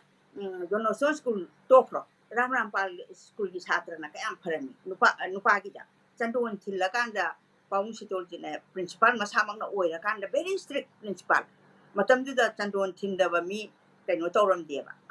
school do changhan de bebhar lonchat akhoi tradition gi oiba sanskritti se suki matik tambiba adugumba pabung ni aduna pabung se sakhang na jahowi ai ga su aduga pabung gi masa nupi ai imanabi amasu hujinga si phawba da so akhoi leminary aduna pabung na suki matik bebhar phajana magi school gi chhatra singse sida tamba adu chhatra singsina di adolescents ki ne area yorokpada ne school chatpada chandon thinba ka se British ki matung ilatana khara hangoina rakpa aidi mayumdagi kano chandonga thininga taba adu ram panchang badi yaroi doiba adu turen makha da kumtharaga lepang thilaga changbagi wari adu lei sumai tawdana akoi phaja ba sanskrit singsi lupsangi bagi wani aduga education system da akoi gi lupsangi se karigi no moi gi duna pamu dana tawbana te moi production se yamna phajana puthokpa se board ki exam da hairo ko class 10 gi hairo 12 ki hairo first tari se kana no bo moi ne ta loba tam thon lo re nimra ba adu ada adoi di mayam sina macha se phaning bani na moi da tam bane ba aduna aphabagi aina to the point da haijaba matam da moi da tam ba se moi kamai tam bi ge ha ba se akhoi teaching amadi moi da kai no sam pa mi se ha ba moi gi khutam bi se ma se akhoi na matok tam bam change ba adu di na ta dana akhoi gi school sing se loina yosan bi ge ra kan da ngasai gi akhoi gi kaino le hauda ba akhoi gi school sing se se ho ba sumai tawdana simatang aina khumjani aduga ngasai gi sanskrit gi phaja ba mayam do mi gi phijet na khajai kai na hek set ba ai gi phijet tu na hek kano manung da thamjan ba that means akhoi gi tradition gi kai gi matam da bu det um thet ba aduna mi gi lonchat mayam sina sum laktana akhoi gi hana gi leiram ba phaja ba ngasai gi discipline gi lonchat singche kai ra padu da kabina nuai ta dana haibani aduna aphabagi matok tambadi ne tamgada bani aduga magi matok logdraga su ma kari tawrakanda pharino haiba simadi aina madugi education du madi aina munna yengba pamde asmaina ai thamja yam nongai jai amika lai mayumna achumbani haina ipirai adagi amuk marakta ngasagi pabi khipada nampu da luhongba haibagi reference akoi gi society da mami tabadugi writer sina ibigi bada panbiki masigi matang sida su khajektang akoi gi nampu da luhongbagi keno se scenario haitare ko akoi manipur gi society da adugi matang da kitang haibi masida nampu da luhongba haibase ai isamak na su ai bedagi maramda sum tradition engi yam kanna hekta beda se research tawbadi natra bedagi matamda kari hairami khoi child marriage leirami akhoi gi manipur da su child marriage makti nate child marriage haiba taraga di yuboti haiba taraga di masa se karimta kano measure oidriba infant sigi matamdu ne matamdugi luhongbadi akhoi manipur da di pangyaw yawde adugo sahi angang oringai da luhongbadi bedana hairami se yam chummeba bedana kari hairami angang oringai da marriage tawbadi mama mapana ne khallaga marriage tawgadamni sana bidu leiringai gi wani ko aduga masana wakhan khan bangam jaraga di bor se masana thijagadamni haiba masana thijagadamni mama mapana interfere tawroi dangni tawgadabu makhoi da takada bahiram di khara lei ko yek salai manaba aduga sairukti na ba I masenti na ba haibani sairukti blood relation se sidi scientifically su yadre dana blood masendi sumai tawdana akhoi gi forefather sing sina blood masen longna ba yade ko adagi sagai jat kaino tobe akhoi yek salai tinaba yade ko haibagi education sidang pira kanda say for example ningthong macha nupi kaino se magi board thi ba chalu kaina chayambar kaina tawrami se masi yamna kaino oiba aidi macha duna yanara kanda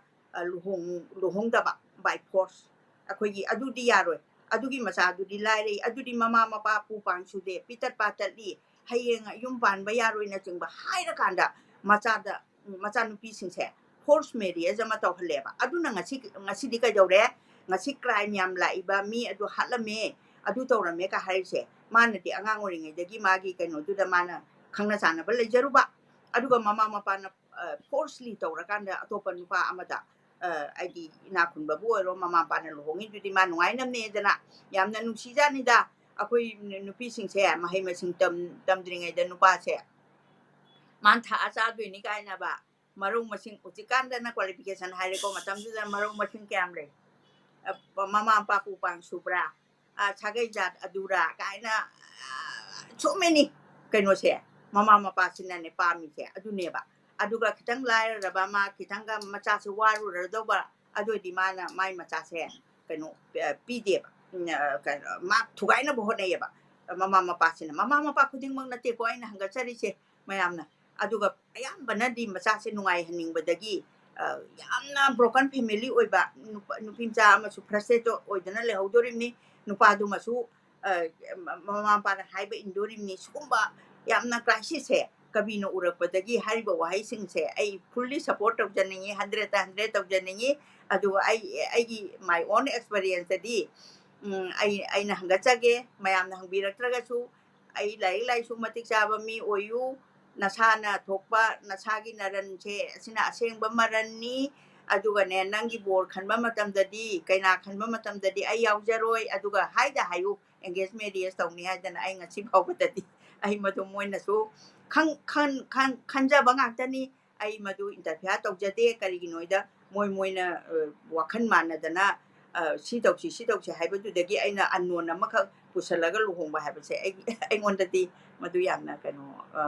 yam frustrated oiba angang both side haiba tare madu dagi nungbu nungayo hairagadi thaina gi ningthong macha nupi ani leibada mana kausale ningthong macha nupi do nang nabani id jan pa pokte nabani kari pa mi nang pambada haiba ningthong macha do nupi ama khar kitang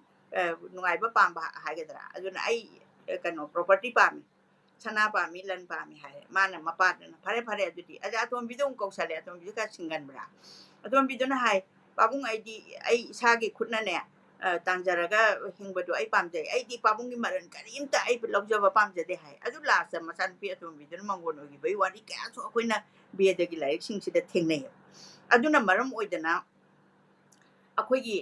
mama mapa na force tawraga luhongi base ai imit mamang su mayam ama su ujari nungai tabra dugi wari di ai khangjadre aduga si makti bedana hairambadadi di absolutely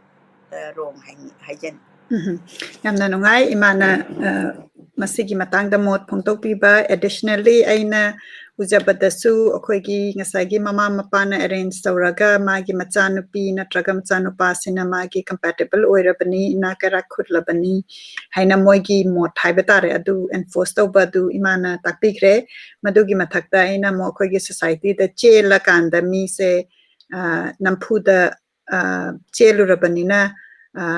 ikai bahaigadra adugumba gi scenario to yaudana dum namdana luhongba adugumba su dum tajai aduna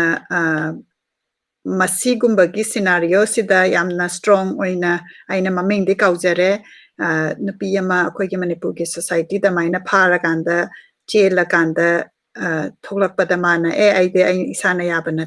yadana chenba natte moina kidnap tawbani haira kanda mana adugi society na kari haigini chelabani na kai haigini haibadu indana mana break free tawbado adu maina strong oiba gi pau tabada su yamna nungai jai aduga akoigi writer sina akoigi society sida matam dugi da tawramba hojik su dum khara mafam khara da de dum tawrongani haina thajai masi amung nau hona na akoi myam khanamina basi yamna nungai RD तखेलना यामना नुंगाइजै ओजागिसी हाइना इबिरई नेल्सन खांगेम्बमना company's profit is more worth than human life haina ibirai bemcha debina imai bema bukhurumjari kari gum na amatang adu di nungsi janana lairamba imung manung amada mau lakpadagi nungsi janana lairamba adu manglakpagi maram asi kanagi maral oigadoribano gi matang si imai bemana khangbiba lairagadi kitang share tawbiyu haina ibirai Isagi wahangsi yamna nuaijai karigi noina haibada akoigi chatnabi se akoigi hanagi chatnaramba sida su artha yamna leinane chatnarami akoigi larik sukai haitringai matamda nupimcha nupamcha singse makoise karmaina khangnai haibdi yam discipline dani ko matamduda hujiki sinate aduna madugi maramda hana kitang sugai jage aduga ngachagi lonchat amkha onagiba madi yaureba akogi luhongaba matungda imung manungda thoglaiba sei am serious oina thokpasu yauribane ada kitang thoga phanagiba su yauribane gyan the adumta aduga tasengba makidi ibemcha khanaradi animak laliko khanaraba mise khanaradi animak sidi laleba amana chumbaga ti sungren nate adu ani do hanadadana khanarai ne broken pura oirine ba aduna lali haina haibase kamaina chumdage na ina sum ai sum aduda kok thadaba misak ama oiba kaino da society yam ingna chingna yam understanding da lemina jabase pamjaba yam pamjaba mioi ama oina lejaba adudana madumakti hekta oiraktaba adu kamaina tawinoina haibada sumaina akoigi aduna hujiki wadu khumdringai mamangda ko akoigi tradition da chanaramba yam phajaba wari ama ai tawjage ko ahalama leiringai matamdane yam phajarajani nupa singsinane machanupi leisabi leiba imung sidane mapa mama se asukai matik bebhar tawragane koiba kaure ko khangnaba mana adolescent as teenager Europa di sukumbagi wakhanda laira adawni dana mioi bagi isona semakpada adu matamduda nupi siga nupa siga che hujiki dumaina mobile ka painaraga aduda thoglo adu tawro kaisi tawnandi ko matamdugi tradition gi akogi sanskrit di matamdugi chana loncha se matamduda nupa se phajana phita thara kanda phammi mapa su phammi mama su lei ado mana ne mapa sina ne moise ikai ni ko kai ne swaibaw ga walking ga chathok sana doini masanu pi sina ne matamduda kano hidak hal ga pithak na base ado hidak se hanba matamda ne mana yaningba nupa ko sila agadi nupa sila agadi ne mana magi kano se hali ba hidak sigi tiki se kitang cha hala kanda puthu e aduga ne madugi kano se praman panthai ga yam chatnari ngai matam gi wari ni ko yam ali ngai matam duda mana nupa se kano khara kuina phamjana ba kaina mai wakhan duda adoi di nupa sina so understand tawe ba o masin nupi se amone ra la adi engonda ya do di kaina adu ya do ra ga sumoi sende ba mama mapa sina ne o masim di isa nupi ne yare haiba kan sida mai nupa sida ne lai ba koi ba nupa sida dum hangba chatnai ba ibungo nang di kari yumlak sagai no ade kari ima leiribra pabung leiribra chininaw kya ko ina chingba hangbagi khudong chaba se matam du da han ching sina yamna bebhar phajana hangnarami aduga mana yaningda ba mi se la aga dine mana tiki se loina mak mai sa hala ani aduga mana amonira hidak se singa kanda ma loiraga yam thun chakhina ba aduna nupa sina so adum khangjare masigi symbol sign namtanga aina lai tambada yaura ini akogi kano ngalingei gi matamgi satnabi loncha tame akoina subject ma oina adaidu da yaudana thengnai aduga presentation ga pina ba kai do bagi maram da su yamna matamdu da yam phaja na i adubune thengdara di kano akogi hujik sum samjana tana chelaga di poloi sela luhong amde kaina kalami ꯆꯦꯜꯂꯒ ꯂꯨꯍꯣꯡꯕ ꯌꯥꯗꯦ ꯍꯥꯏ ꯃꯅꯨꯡꯒꯤ ꯑꯥꯔꯊ ꯌꯥꯝ ꯐꯖꯕ ꯂꯩꯔꯝꯃꯤ ꯍꯧꯖꯤꯛ ꯌꯥꯗꯕ ꯑꯃꯐꯥꯎ ꯂꯩꯇ꯭ꯔꯦ ꯑꯃꯨꯛ ꯑꯅꯤꯔꯛ ꯂꯨꯍꯣꯡꯕꯁꯨ ꯑꯗꯨꯝ ꯎꯖꯔꯦ ꯅꯨꯄꯤ ꯑꯃꯅ ꯄꯣꯠꯂꯣꯏ ꯁꯦꯠꯄꯁꯦ ꯑꯗꯣ ꯅꯨꯄꯥꯅꯗꯤ ꯕꯣꯔ 2-3ꯂꯛ ꯐꯝꯕ ꯌꯥꯔꯒ ꯅꯨꯄꯥꯗꯤ ꯌꯥꯏꯌꯦꯕ ꯑꯩꯈꯣꯏꯒꯤ ꯆꯠꯅꯕꯤꯁꯤꯗ ꯅꯨꯄꯤ ꯀꯔꯤꯒꯤ ꯌꯥꯗ꯭ꯔꯤꯅꯣ ꯀꯥꯏꯅ ꯉꯁꯥꯏꯒꯤ ꯍꯩꯔꯕꯅꯤꯅ ꯌꯥꯝꯅ ꯐꯣꯔꯦꯟꯅ ꯑꯦꯒꯦꯟꯁ ꯌꯥꯝ ꯉꯥꯡꯅꯕꯁꯨ ꯇꯥꯏ ꯆꯨꯝꯕꯁꯨ ꯂꯩ ꯑꯗꯨꯒ ꯑꯗꯨꯃꯥꯏꯅ ꯇꯧꯕꯁꯨ ꯂꯩ ꯑꯗꯨꯃꯥꯏꯅ ꯇꯧꯗꯅ ꯉꯁꯥꯏꯒꯤ ꯏꯕꯦꯝꯆꯥꯅ ꯍꯪꯕꯤꯔꯤꯕ ꯀꯣꯏꯁꯟꯗꯨꯗ ꯑꯩ ꯂꯥꯛꯆꯔꯒꯦꯀꯣ ꯑꯩꯅ ꯁꯣꯁꯥꯏꯇꯤꯁꯤꯗ ꯉꯁꯤ ꯑꯩꯈꯣꯏꯅ ꯃꯕꯥꯅꯤꯁꯦ ꯌꯥꯅꯗꯅ ꯆꯦꯜꯂꯦ ꯈꯪꯅꯔꯦ ꯑꯗꯨꯁꯨ ꯑꯗꯨꯝ ꯍꯥꯠꯇꯣꯛꯅꯩ ꯑꯗꯨꯝ ꯈꯠꯅꯩ ꯆꯩꯅꯩꯀꯣ ꯈꯠꯅ ꯆꯩꯅꯕ ꯍꯥꯏꯁꯤꯗꯤ ꯑꯩꯈꯣꯏ ꯃꯤꯑꯣꯏꯕꯁꯦ ꯅꯨꯡꯁꯤꯅꯕꯒꯤꯁꯨ ꯁꯤꯝꯕꯣꯜ ꯑꯃ ꯑꯣꯏꯅ ꯅꯨꯡꯁꯤꯅꯔꯗꯤ ꯈꯠꯅꯩꯌꯦ ꯈꯠꯅꯗ꯭ꯔꯗꯤ ꯋꯥ ꯉꯥꯡꯅꯗ꯭ꯔꯗꯤꯅꯦ ꯅꯨꯡꯁꯤꯅꯗ꯭ꯔꯗꯤ ꯋꯥ ꯉꯥꯡꯅꯗ꯭ꯔꯦ ꯃꯤꯁꯦ ꯅꯨꯡꯁꯤꯅꯗ꯭ꯔꯗꯤ ꯑꯗꯨꯒ ꯅꯨꯡꯁꯤꯅꯔꯤꯅꯦꯌꯦ ꯈꯠꯅꯔꯤꯁꯦ ꯁꯤꯃꯁꯨ ꯆꯨꯝꯕ ꯈꯔꯁꯨ ꯂꯩ ꯑꯗꯨꯒ ꯉꯁꯥꯏꯒꯤ ꯏꯃꯨꯡ ꯃꯅꯨꯡ ꯀꯥꯏꯕ ꯍꯥꯏꯕꯅꯤ ꯏꯃꯨꯡ ꯃꯅꯨꯡ ꯀꯥꯏꯕꯁꯤꯗꯅꯦ ꯀꯥꯏꯕ ꯐꯥꯎꯒꯤꯁꯤꯗ ꯑꯩꯈꯣꯏꯒꯤ ꯑꯅꯤꯃꯛ ꯑꯩꯅ ꯂꯥꯜꯂꯦ ꯍꯥꯏꯖꯕꯗꯣ ꯃꯃꯥ ꯃꯄꯥ ꯑꯣꯏꯕꯗꯨꯅꯁꯨ ꯃꯃꯥꯁꯤꯅꯗꯤ ꯀꯌꯥꯝ ꯋꯥꯅ ꯃꯆꯥꯗꯨ ꯅꯥꯎꯄꯨꯔ ꯄꯣꯛꯂꯛꯏꯅꯣꯅꯦ ꯃꯃꯥ ꯈꯨꯗꯤꯡꯃꯛ ꯈꯪꯕꯤꯔꯝꯒꯅꯤꯀꯣ ꯑꯉꯥꯡ ꯃꯃꯥ ꯑꯣꯏꯔꯁꯨ ꯑꯍꯟꯒꯤ ꯃꯃꯥ ꯑꯣꯏꯔꯒꯁꯨ ꯑꯗꯨꯃꯥꯏꯅ ꯇꯧꯗꯅ ꯃꯆꯥꯁꯦ ꯌꯣꯛꯂꯛꯑꯀꯥꯟꯗ ꯃꯃꯧꯁꯤ ꯂꯥꯛꯈ꯭ꯔꯀꯥꯟꯗ ꯃꯃꯧꯗꯨ ꯋꯥ ꯉꯥꯡ ꯋꯥꯇꯥ ꯀꯩꯅꯣ ꯈꯤꯇꯪ ꯍꯩꯖꯗꯕ ꯑꯣꯏꯔꯝꯕ ꯌꯥꯏꯀꯣ ꯑꯗꯨ ꯑꯗꯨꯃꯥꯏꯅ ꯇꯧꯕꯗꯒꯤꯗꯤ ꯃꯆꯥꯗꯨꯅ ꯋꯥ ꯉꯥꯡꯕꯗ ꯈꯤꯇꯪ ꯍꯩꯔꯝꯗꯕ ꯌꯥꯏꯀꯣ ꯃꯗꯨꯗꯩ ꯁꯨꯝ ꯀꯥꯏꯈꯤꯕ ꯑꯣꯏꯕ ꯑꯗꯨꯅꯗꯤ ꯑꯩꯅ ꯁꯨꯝ ꯈꯟꯖꯕꯗ ꯉꯁꯥꯏꯒꯤ ꯑꯩꯈꯣꯏꯅ ꯀꯨꯊꯤ ꯌꯦꯡꯕ ꯑꯗꯩ ꯀꯣꯟꯖꯟꯕ ꯑꯗꯩ ꯋꯥꯔꯣꯏ ꯄꯣꯠ ꯄꯨꯕ ꯑꯗꯒꯤ ꯀꯩꯅꯣ ꯀꯔꯤ ꯍꯥꯏꯅꯤ ꯃꯥꯡꯒꯣꯟ ꯀꯥꯕ ꯑꯗꯩ ꯄꯣꯠ ꯊꯤꯟꯕ ꯀꯥꯏꯅ ꯁꯣꯏꯃꯤꯅꯤ ꯑꯩꯈꯣꯏ ꯆꯠꯅꯕꯤ ꯃꯌꯥꯝ ꯑꯃ ꯍꯤꯡꯉꯒ ꯂꯩꯌꯦꯕ ꯑꯗꯨ ꯂꯣꯏꯅꯃꯛ ꯇꯧꯔꯒꯁꯨ ꯌꯥꯝ ꯅꯨꯡꯁꯤꯅꯕꯁꯤꯁꯨ ꯑꯣꯏꯗ꯭ꯔꯤꯑꯕ ꯑꯗꯨꯒꯔꯒꯗꯤ ꯑꯩꯈꯣꯏꯅ ꯈꯤꯇꯪ ꯊꯩꯗꯣꯛꯑꯒꯅꯦ ꯕ꯭ꯔꯣꯀꯟ ꯐꯦꯃꯤꯂꯤꯁꯤ ꯑꯣꯏꯗꯅꯕꯒꯤꯗꯃꯛꯇ ꯑꯩꯅ ꯑꯃꯈꯛꯇꯤ ꯆꯠꯅꯅꯤꯡꯉꯦ ꯑꯩ ꯏꯁꯥꯒꯤꯗꯗꯤ ꯈꯤꯇꯪꯗꯤ ꯑꯦꯄ꯭ꯂꯥꯏ ꯇꯧꯖꯈ꯭ꯔꯦ ꯌꯥꯝ ꯄꯪꯇꯧ ꯇꯧꯕꯁꯨ ꯑꯩ ꯉꯝꯗꯦ ꯑꯗꯣ ꯉꯁꯥꯏꯒꯤ ꯅꯨꯄꯥ ꯃꯌꯨꯝ ꯅꯨꯄꯤ ꯃꯌꯨꯝꯁꯤꯒ ꯑꯗꯨꯒ ꯂꯧꯒꯗꯣꯔꯤꯕ ꯏꯆꯥꯅꯨꯄꯥꯗꯨꯒ ꯅꯠꯇ꯭ꯔꯒ ꯂꯩꯔꯨꯒꯗꯣꯔꯤꯕ ꯑꯣꯡꯈꯤꯒꯗꯣꯔꯤꯕ ꯏꯆꯥꯅꯨꯄꯤꯗꯨꯒ ꯐꯦꯃꯤꯂꯤ ꯑꯅꯤꯁꯦ ꯌꯥꯝꯅ ꯀꯨꯞꯅꯅꯦ ꯌꯥꯝ ꯐ꯭ꯔꯦꯡꯂꯤ ꯅꯨꯡꯁꯤꯅꯔꯤꯉꯩꯗ ꯈꯠꯅꯗ꯭ꯔꯤꯉꯩꯗ ꯂꯨꯍꯣꯡꯗ꯭ꯔꯤꯉꯩꯗ ꯑꯩꯈꯣꯏ ꯏꯃꯨꯡꯗꯤ ꯁꯨꯃꯥꯏꯅ ꯍꯧꯔꯛꯏ ꯁꯨꯃꯥꯏꯅ ꯇꯧꯏ ꯍꯌꯦꯡ ꯑꯩꯈꯣꯏꯁꯦ ꯂꯩꯔꯀꯥꯟꯗ ꯑꯩꯅ ꯌꯥꯝ ꯃꯨꯆꯨꯋꯦꯜ ꯑꯟꯗꯔꯁꯇꯦꯟꯗꯤꯡ ꯑꯃꯒ ꯋꯥꯔꯤ ꯁꯥꯟꯅꯍꯧꯕꯁꯦ ꯁꯤꯅ ꯒꯨꯗ ꯀꯩꯅꯣ ꯑꯣꯏꯗꯧꯕ ꯃꯥꯜꯂꯤ ꯑꯣꯏꯒꯅꯤꯅ ꯑꯩꯅ ꯈꯜꯂꯤ ꯃꯔꯝꯗꯤ ꯃꯁꯤꯒꯤ ꯁꯥꯟꯅꯕꯒꯤ ꯔꯨꯝ ꯑꯃꯗꯤ ꯂꯩꯈꯤꯗꯦꯕ ꯑꯩꯈꯣꯏꯒꯤ ꯋꯥꯔꯣꯏ ꯄꯣꯠ ꯄꯨꯔꯅꯤ ꯄꯣꯠ ꯀꯌꯥ ꯄꯨꯅꯤ ꯒꯨꯂꯥ ꯀꯌꯥ ꯄꯨꯔꯛꯎꯒꯦ ꯉꯥ ꯊꯣꯡ ꯄꯨꯔꯛꯎꯔ ꯁꯤꯗ ꯆꯠꯈ꯭ꯔꯦꯕ ꯑꯗꯩ ꯑꯩꯈꯣꯏ ꯃꯌꯥꯝ ꯆꯥꯔꯅꯤ ꯑꯗꯒꯤ ꯑꯗꯨ ꯇꯧꯔꯅꯤ ꯑꯗꯒꯤꯗꯤ ꯀꯥꯔꯄꯦꯠ ꯊꯥꯔꯅꯤ ꯑꯗꯒꯤꯗꯤ ꯕꯣꯔ ꯑꯗꯨꯗ ꯐꯝꯃꯅꯤꯅ ꯑꯗꯨꯗ ꯆꯠꯈ꯭ꯔꯦꯕ ꯑꯗꯨꯅ ꯉꯁꯥꯏꯒꯤ ꯅꯨꯡꯁꯤꯅꯕꯒꯤ ꯏꯆꯦꯜ ꯊꯃꯣꯏꯒꯤ ꯑꯣꯏꯕ ꯃꯔꯤ ꯑꯃꯗꯤꯅꯦ ꯅꯨꯄꯤꯒꯤ ꯃꯃꯥꯒ ꯅꯨꯄꯥꯒꯤ ꯃꯃꯥꯒꯁꯨ ꯁꯥꯟꯅꯗꯦ ꯑꯗꯒꯤ ꯅꯨꯄꯤꯗꯨꯒ ꯅꯨꯄꯥꯗꯨꯒꯁꯨ ꯅꯨꯄꯥꯗꯨꯅꯁꯨ ꯅꯨꯄꯤꯗꯨ ꯌꯥꯝ ꯄꯥꯝꯇꯣꯏꯔ ꯀꯩꯅꯣ ꯈꯪꯗꯦ ꯃꯥꯅ ꯍꯥꯏꯔꯤꯈꯩ ꯌꯥꯕꯒꯤ ꯃꯑꯣꯡꯗ ꯃꯕꯥꯅꯤ ꯆꯠꯈ꯭ꯔꯕ꯭ꯔꯥ ꯀꯩꯅꯣ ꯈꯪꯗꯦ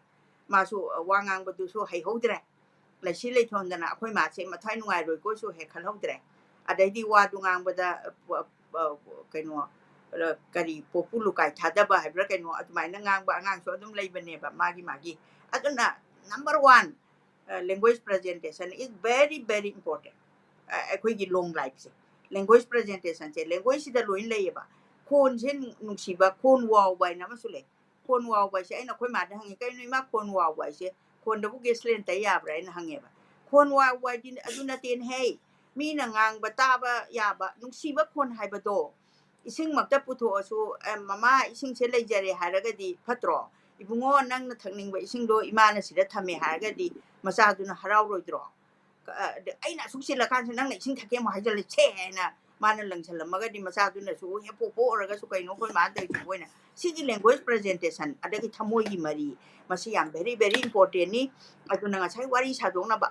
아데기 아코이디 수마이나 라이라나 호자라코니 부 하라수 라이라바데 이카이 비자바 윤세가이보다 이까이 비자바 아이 수마이 이사 섬자락바니 아도 하예드나네 누피두나 이나쿤보 오라모 누피두나 라이라바 오이라모 kaimta look down kari kara ego kari ka su loina lokthopiraga thamoigi oiba imung manung ama oibiragadi ai shanti oiba imung ama oigani haibase aigi thajajabani aduga khatnaradi animakti lali adubu mama mapadi mamadi amna thatara naupudan pogleibani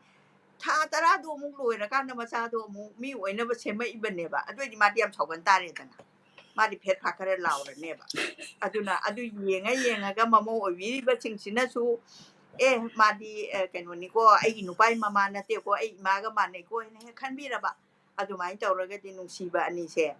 ꯄꯨꯟꯁꯤꯜꯂꯒꯗꯤ ꯌꯥꯝ ꯁꯥꯟꯇꯤ ꯑꯣꯏꯕ ꯏꯃꯨꯡ ꯑꯃ ꯈꯠꯅꯗꯕ ꯏꯃꯨꯡ ꯑꯃ ꯑꯣꯏꯒꯅꯤ ꯍꯥꯏꯕꯁꯤ ꯑꯩꯒꯤ own philosophy ni adu practical dadi khara lurani lugani yamna phajaba point ngaktani imana pibirisi ado imana mama haibadi manempok amagi feeling gi khara haijakre ado mamau amagi side ki kitang supplement tawjarake ngasai gi imana haibi gi ba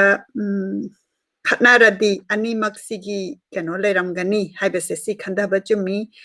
imung amada maula aga yum kaire haibase su hekta bada phajade maudugi mara ngaktan natte ngasai gi any khatnabam lakpada 50-50 ni mau haibase kanano mau haibase su machanupi oidori bani ngasai gi manempok sina mamau si macha dangna toragadi it has to be back and forth ngasai gi aina previous kano da sa hijakre kubak kubada kubak animak changi aduna ngasai gi haibi kripa ngasai gi mutual respect se leminara kanda nungsinaba gi bonding se lakadoini aduga mau amana huziki expectations imung amana yamna high oina su thambi bako mau sina imung gi thabak doin tawba tolob su saga daba dai seba tawga daba dai angang yaura kanda magi ke haitare adum akhoi gi social media da su ubikre C section tawraga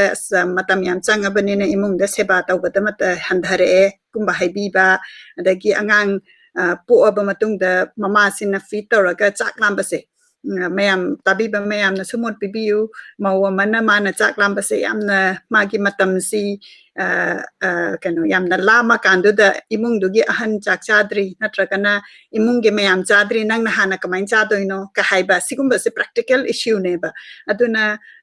sigumba sidai sida akoi mayam na chungchanaraga maudu da magi ke haitare mana imung sida lakpanina mana adjust tawgadabani haibagi responsibility do maudu khatang da pibadasu aina 100% yajaningde any relation form tawbada mauduga mamaga natragana magi co sister oiro any oiro se 50-50 ne na thamjage amna nungaiba discussion ni masi akoi adum masi gi topic se hanna dum lai ado akoi tanaminasi khangminasi aduga animaki side ki mot se express tawra kanda akoi myam understanding se lakani haina khanjai matam asisu akoi thengzel e document mayam khara lairi basing sisu ai lokhatsaraga akoi program asi loisan number thorang tawjarage asa lakshmi lausembamna ꯑꯩꯈꯣꯏꯗꯤ ꯌꯥꯝꯅ ꯑꯉꯥꯡ ꯑꯣꯏꯖꯔꯤ ꯑꯗꯨꯕꯨ ꯕꯣꯕꯣꯛꯀꯤ ꯋꯥꯔꯤꯁꯤ ꯇꯥꯖꯔꯨꯕꯗ ꯁꯃꯥꯖꯁꯤ ꯃꯥꯡꯊꯔꯛꯀꯅꯤ ꯍꯥꯏꯕꯁꯤ ꯃꯃꯥꯡꯉꯩꯒꯤ ꯀꯕꯤꯁꯤꯡꯅ ꯃꯌꯦꯛ ꯁꯦꯡꯅ ꯎꯕꯤꯔꯝꯃꯤꯀꯣ ꯑꯩꯅ ꯏꯕꯤꯔꯛꯏ ꯌꯥꯝꯅ ꯐꯖꯕ ꯀꯃꯦꯟꯠꯅꯤ ꯃꯁꯤ ꯑꯩꯈꯣꯏꯒꯤ ꯀꯔꯤ ꯂꯥꯏꯔꯤꯛ ꯂꯩ ꯂꯥꯏꯔꯤꯛꯇꯨꯗ ꯀꯔꯤ ꯏꯕꯤꯔꯝꯃꯤ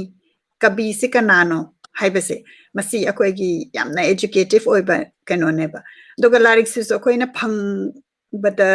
ꯋꯥꯔꯕ ꯑꯗꯒꯤ ꯐꯪꯉꯒꯁꯨ ꯉꯁꯥꯏꯒꯤ ꯑꯩꯈꯣꯏꯒꯤ ꯃꯩꯇꯩꯂꯣꯟꯒꯤ ꯁ꯭ꯀ꯭ꯔꯤꯞꯁꯦ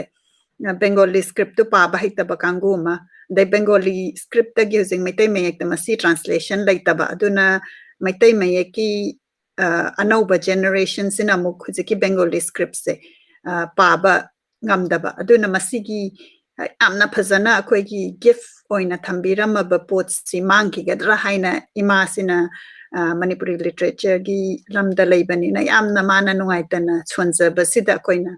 ꯃꯁꯤꯒꯤ ꯏꯅꯤꯁꯤꯌꯦꯇꯤꯚꯁꯤ ꯂꯧꯈꯠꯆꯕꯅꯤ ꯌꯥꯝꯅ ꯆꯨꯝꯕ ꯀꯃꯦꯟꯠꯅꯤ ꯑꯩꯈꯣꯏꯅ ꯌꯥꯝꯅ ꯊꯥꯒꯠꯅꯤꯡꯉꯥꯏꯅꯤ ꯁꯨꯃꯥꯏꯅ ꯀꯕꯤꯁꯤꯡꯅ ꯏꯕꯤꯔꯝꯕꯁꯤ ꯑꯩꯈꯣꯏꯅ mayam yengbiyu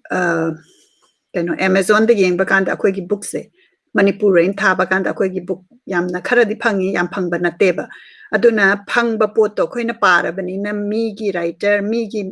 word sing tu na phasai na khankalakpa gi kano ama yauriyeba adu natte akhoi gi se yamna phajaba pot lei masi myam se khangminasi aina masi tawjabani yamna phajaba comment ni Sanjoy Yambemna Government School gi ojana sincerity like the gini haina ibira inga sai imana pan ge bada akoi gi private school mission school na production yam na phajana puthora akanda student gi keno haitare ko magi grades yam phajana Manipur da laikibagi comment naina baduki matang dani Nelson Khangembamna, thank you, Oja, for elaborating gender bias should be avoided. Without women and their sanity, the world would perish. Rosorika Angomna, very practical thought. Is kaina katpa also a kind of forced marriage? Kaina katpa gi matangs. Masi force ni haina khanbibra haina hangbirai ima questions. Mani matamdo di ningthau palingai matamdadi ne ningthau palingai matamdadi akhoi hujik ngachi akhoi gi generation si amna phaningai di oirabani ko democracy si lakpada akhoi ji independent oirabane ba ningthau palingai matamdadi ne karigumamta kaino tawba yade karigi noida matomta kaino suicide tawbado tawbagi pudi magi rule do adugi asengba athadi lei suicide tawragadi burn tawhande hundo eba mangara kambi kadai dele hujik lamphel gi kainoda sija hospital ka lairing charau singi se saisida mangara kambi na mafam ama laimani hujiki adugi du laitre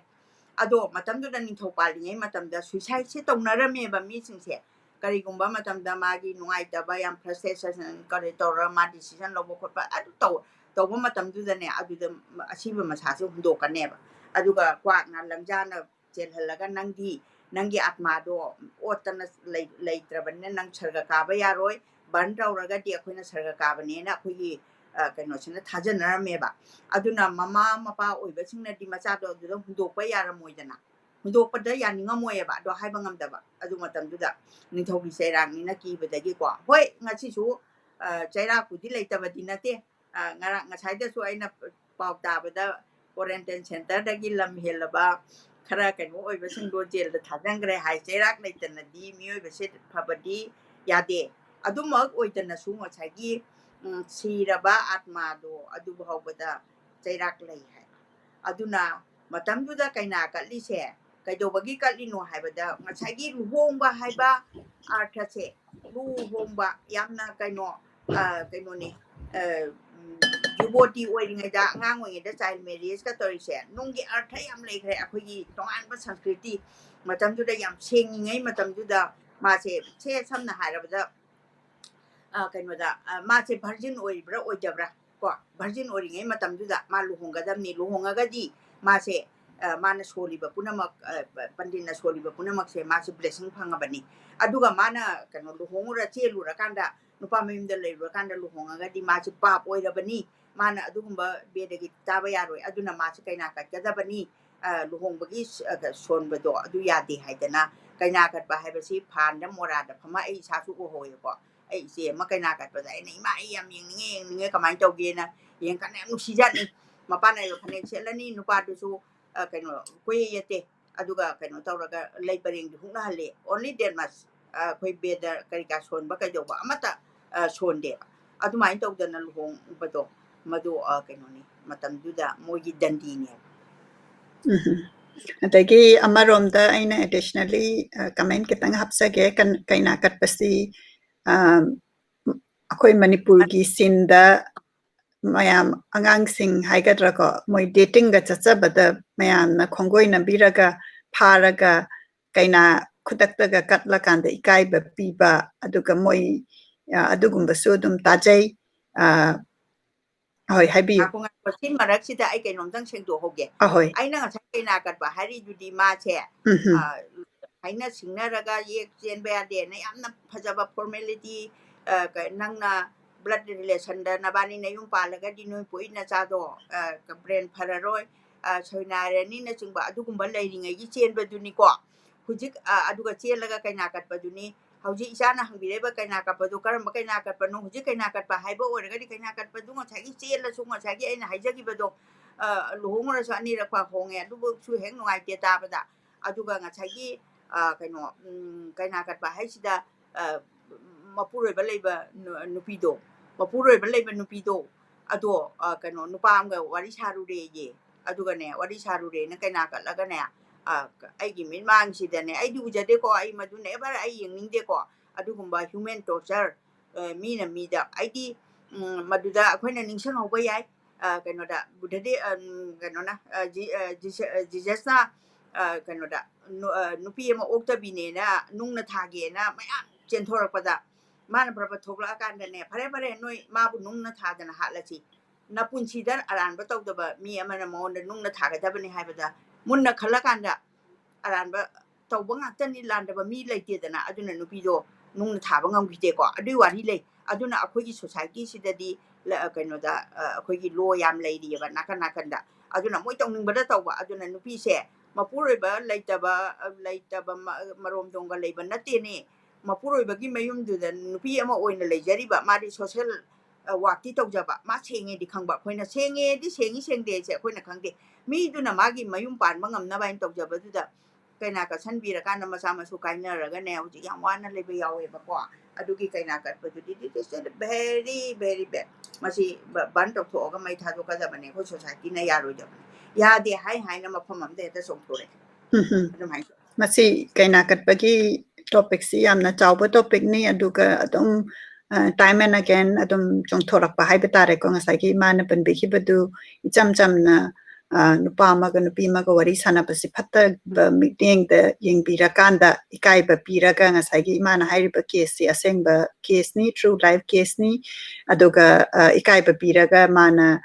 maina public ta kaina katla kanda magi macha adagi family kaina hanba adugumba ki scenario yamna lai adagi even like for example ngasai gi akoi gi haura iba angang sing na moi gi dating gumba chatpa dasu dumaina tawi do kai samaksu angang wering ai da imana yamna ki han gi ba mayawgre nupa ga chatmina ru ra thinoi lambi da kaina ka laga na ruko ka kano tawni haibadagi ai siki da nam apani thok thola khide aduna masi so koi ki freedom hai tare ko koi ki hokalak pa the freedom da su yamna sokpa wani haina thamjage makata na comment paikachage Rosorika na 100% yaningi haina ibirai masi hanagi comment ni banti potsangbam na ibirai nungsiba khol di thamoigi yochabini madam na haibiribadu yamna achumba waphamni madam amasung cheche monica bu thagachari haina ibirai nungsiba khol se chummi yochabini aduga khoina masi sauninga kandadi nungsiba khol je tholakpada kharadi wabani masidane khoina sauning baje phadabagi skill set se changa ise aduna nungsiba gi khol si khoi meam taminna si aduga ngasagi hairiba ngasagi mana hairibado thabak se tawdi tawraba tawrakanda khol se phajadragadi magi mahei su sada ba thabak su tawba so I just want everyone to think that thabak se khoi na tawge na tawragadi phajana full heartedly tawba ma natana thabak se tawrakanda thabak tu su tawba aduga khon su thina tawradi mai mahei to laitreba ising asagi ising example do ising du su pi di piramaba tha oina aduga khon du di thina hairabani na ising do thakpada thakning da budo maibam vaneshwari devi na haibirai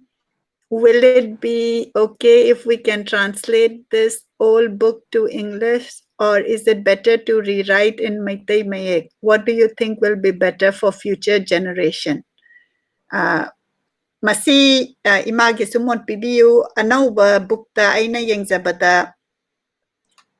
Bengali script Meitei Mayek English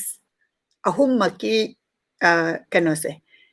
different ka haitare magi mayek sina ira kanda book yam thengna jare akoi gi tamo somiroi na hujik akoi gi imasi gi book translate tawbadai isana masigi kanose ujare amna phajai English ta paninga ga su English ta pa ba yare aduga akoi gi meitelon se yamna rich oibani na meitelon ga English se phatna phajana translate tawrakanda tawragasu meitailon da irambase sisi na hena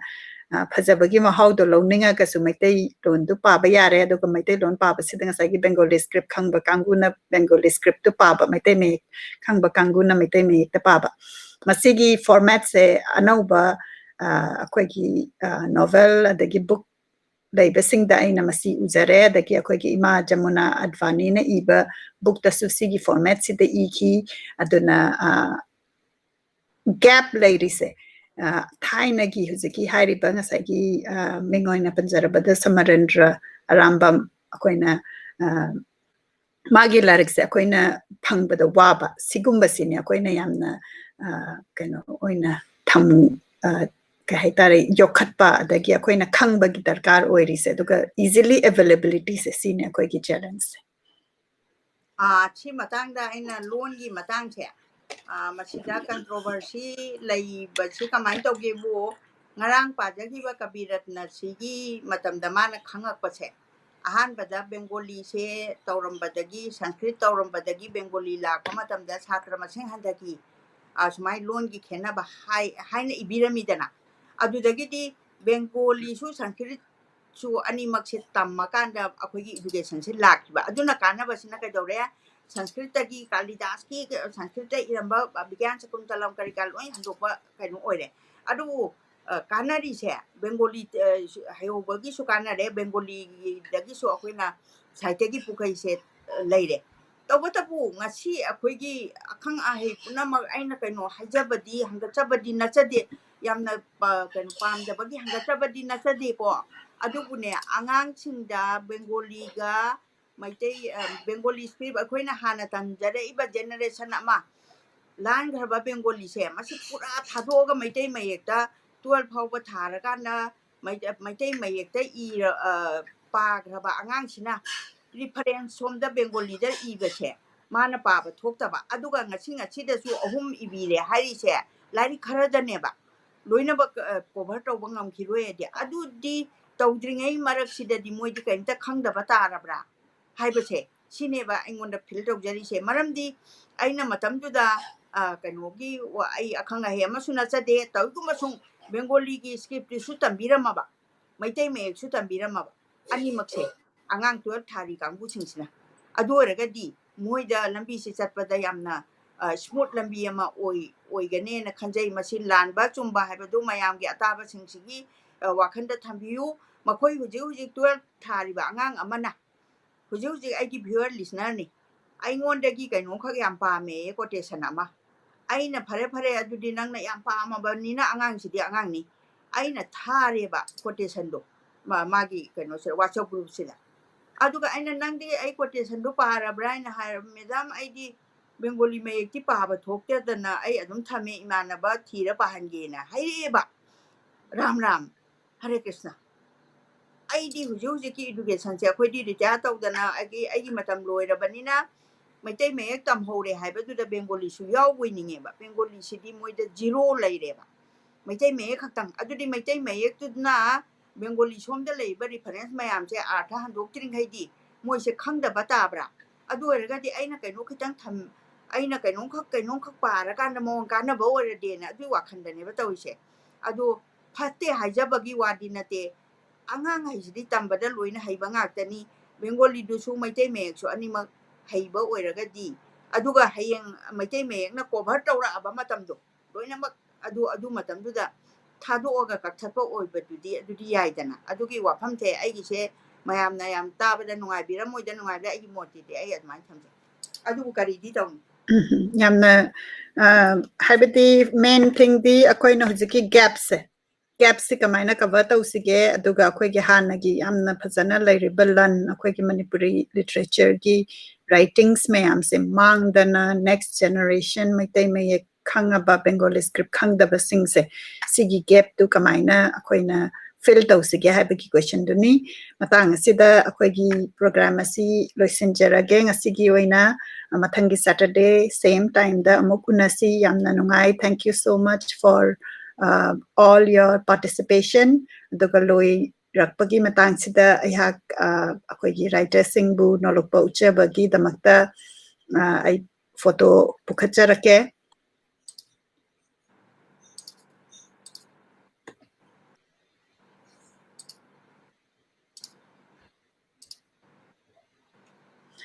aina pukhatsariba photo asi akoigi ngasi imana pabikhiba khomjanbidana yamna research tawbirakanda ibiba aina di pabung haina yamna nungsina kaujaba mingoina panjarabada Dr Nongmaithem Tombi Singh gi photo ni aduga mana yamna research tawrakanda ibidana akoina ngasi mingoina panjarabada Arambam Samarendra gi maramda khanga kitang akoigi knowledge si enrich tawbagi damakta thagatpa uchari aduga mathang tarakpadasu akoina akoi Manipuri Literature si taminasi khangminasi haraga ngasigi program asi losinjarage khurumjari Khurumjari punama ko aigi site gi su tabi punama ojabu hana khurumjaraba matungda punama ko nonjari khurumjari. Thank you all. Thank you.